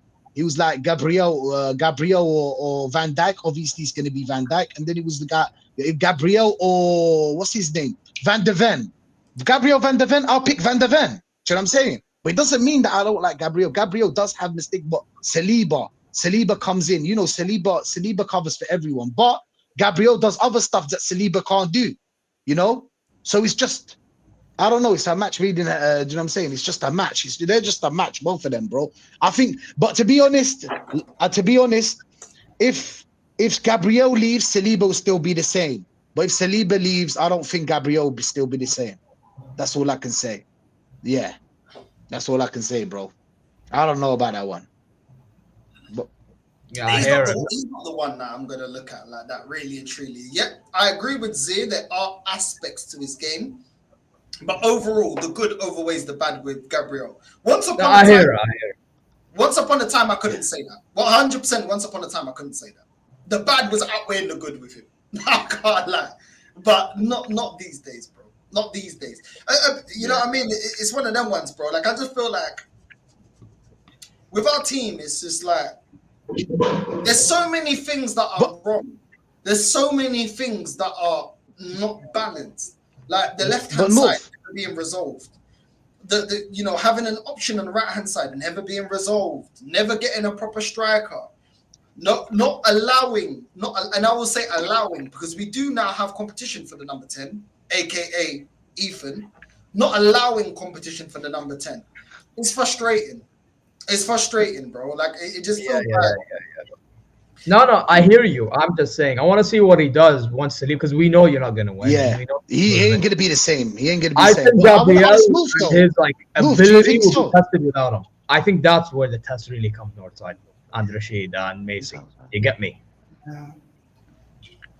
That's just how I see it personally, because you know what it is for me, right? I feel like the best of the best defenders can lead the back line. Yeah. Saliba can. Gabriel just he can lead, but he can't. How do you explain it with Gabriel? He needs someone like Saliba. He needs a calm presence next to him. It doesn't have to be Saliba. He just needs a calm presence next to him to balance it out. Do you know what I'm saying? But I still feel like, well, North, I want to ask you, bro. What if Saliba leaves? Do you think Gabriel will still be the same? No. Or does it depend on the person next to him? No. I think it depends on the person next to him, though. If we get someone that's a calm presence in defense, it'll be because he needs someone that's calm. Because he's, you know how Gabriel is. But Rashid, You know look how at he is, bro. Look at who. Yeah, but this is why I say he's overrated, though, Rashid. And to be honest, there's something North said, and it's true. It's the left-hand side, and Gabriel's on the left-hand side. He's always exposed. He's always exposed. On the other hand, Saliba's not exposed because we've got Timber there, decent, very good. Ben White, decent as well. Partey, you can't really, it's a bit of but still, he's a bit more secure than the left. On the left, we've got Skelly's the best, but we usually play Calafiore, no defensive awareness. We've got Zinchenko, can't defend his misses, bro. You already know about this Zinchenko, bro. His life, he can't defend his life. I swear to God, man, he's a pussy or what. But yeah, he is, man. I don't think he can. Nah, he is. But who do we have as well? We've got those are the 2 or 3 players we've got. They don't cover for Gabriel. I think Gabriel has a much harder job than Saliba. I don't know about others, but that's my opinion on it. Now, facts, because Saliba on the right hand side has Timber. He has Ben White. They're all solid. Yeah, but sometimes he has Partey. That's the problem. Sometimes he has Partey. But Partey's not that weak. Partey, you can't just pass Partey like that. Like Partey, people, it's true. It's not the same as in the midfield. Yeah. If he sits back, if Partey sits back, you're not passing him. If Partey pushes too forward, he hasn't got the legs to get back. That's when he gets so it's like Konrad Leimer. The only difference is Partey is probably better because Leimer is dead. Yeah, it's kind of like that. Yeah. Yeah. And Partey's really like last option. Most of the time, everyone's fit. He doesn't get into right back. He gets into the midfield. Yeah.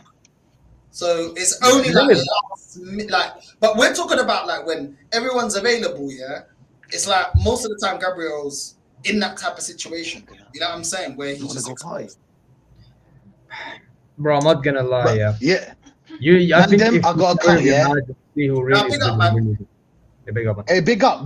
I'm gonna try to talk it into, I'm trying to We'll talk talk. Yes, all right. See now. But big up, my G. Every single time. Make sure you're subscribing to Arsenal Revolution TV, Rashid, man. Make sure you're supporting the man there, man. Do all that good stuff. Also, make sure you're supporting Zir as well. You know what I'm saying? I need as many spies on Zir's channel so I get as many. When this guy when this guy jumps the L, man can alert me. You know what I mean? We need to go. Yeah. No, but you know what? I'm gonna be honest, Northside, right? Like jokes aside, I know I come across as like a dickhead sometimes, but you know what it is, bro. Yeah, it's just I'm not gonna lie. I'm starting to hate every club, and I like pissing people off. That's just who I am. You get me? But in reality, bro, like if you see me in real life, I'm actually one of the nicest guys you'll ever meet, bro. Your calm is so bad. Yeah. It's just when it comes to football, I like being that scumbag. You get me? It just is what it is, bro. But then again, when it gets to being real, I'm being real, bro. There's no hiding, bro. It gets to a point, bro. When Al Hilal lost in the King's Cup recently, bro, I was complaining about Al Hilal losing. Like, what do you mean I'm spoiled? And in all due respect, I only care about winning. Yeah, you guys care about talking about referees. I care about winning. You get me? Because at the end of the day, yeah, everybody can say that, oh, you support that club because of this story, fine. But let's be honest, if there was no asterisk of it being big, you were not going to choose that club. You were going to go choose, some other big club. Let's be honest, guys. Like, I'm not just saying this because, like, I'm trying to, no. At the end of the day, like, everybody supports somewhat of it. By the way, even though I troll Arsenal, even though they haven't been acting like a big club, in reality, they are still a big club, right? Which is why I see you guys demand for success, unlike others. But then, like, here's the thing, like, if that's the case, then why is everybody acting like they don't support big teams? Like, okay, you're a glory hunt, okay, and what? When teams win, they build fan bases, not just locally, internationally. That's just how it's always been. You get me, bro? Funny story. Al Hilal, my Saudi team, back in the day, a good chunk of those fans used to be Al Shabab fans. Now Al-Shabaab barely have fans because we took their big players. They became fans of Al-Hilal. This was like a long time ago, for your information. A long time ago. My uncle told my dad this, and I overheard. Like, people need to understand, right? Yes, there are stories behind supporting a team. I understand this. But at the same time, don't deny that you support them also because they're big. Don't do that. Like, don't be like. Well, it's the same in Portugal. Sporting used to be the big team when the Portuguese league first started. They were the more successful team. Then Benfica overtook them. Then it was Benfica Porto. This is why Porto and Benfica are bigger than Sporting, because they became the more successful team of Portugal. But at the start, if we're talking about people that were at the start, that were that age, they were Sporting fans. Yeah. But when did we become Benfica? Because we won 2 Champions Leagues. We won 2 Champions Leagues before Porto. We won 2 Champions Leagues. Sporting don't have European heritage like that. Do you know what I'm saying? So then all of a sudden, the people in Lisbon, Benfica fans. Benfica are the most successful team in Portugal. Why? They got 2 Champions Leagues, same as Porto. They got more cups, more league titles. The biggest club, that's it. In every metric of trophy, they are beaten. They are beating everyone. And this is a Benfica team that's been rubbish in the last, 30 years in Europe? 40 years? And they're still the biggest, bro, because they still win the league. They still win the cups. No matter what. Do you know what I'm saying? They got like 37 league titles, bro. And people talk about Porto because they remember, because it's within our lifetime of seeing Porto lift a Champions League. Yeah, by the way, funny enough, in a gym, I met a Portuguese guy, and he supports Porto. And then the first thing I ask him, Jose Mourinho did. Yeah. Well, bro, what it took them to do, Benfica already had 2 Champions Leagues in like the 50s and 60s? It took them to 04 to match our Champions Leagues. And we've been rubbish ever since. This is the difference. And we're still beating them in league titles, bro. By a month. I think we've got like 10 league, something like 9 or 10 league titles more than them. Bro, yeah. By the way, I want to also address something, right? How are fans in Saudi, like I know I've mentioned that they mentioned referees, but you know one thing I respect about Saudi, not just fans, although they do it with respect. Oh, he's gone. Fans after they lost. Yeah, you hear me now? Yeah, I was going to say, like, I don't know where I got cut off, but I was saying, you know one thing I respect Saudi PR and like Saudi fan base in, right? They call out their players when they lose matches, bro. Yeah? These guys, bro, imagine Sadio Mane for Al-Nassr, he's performing stinkers. You know what they said? Send him back to Senegal.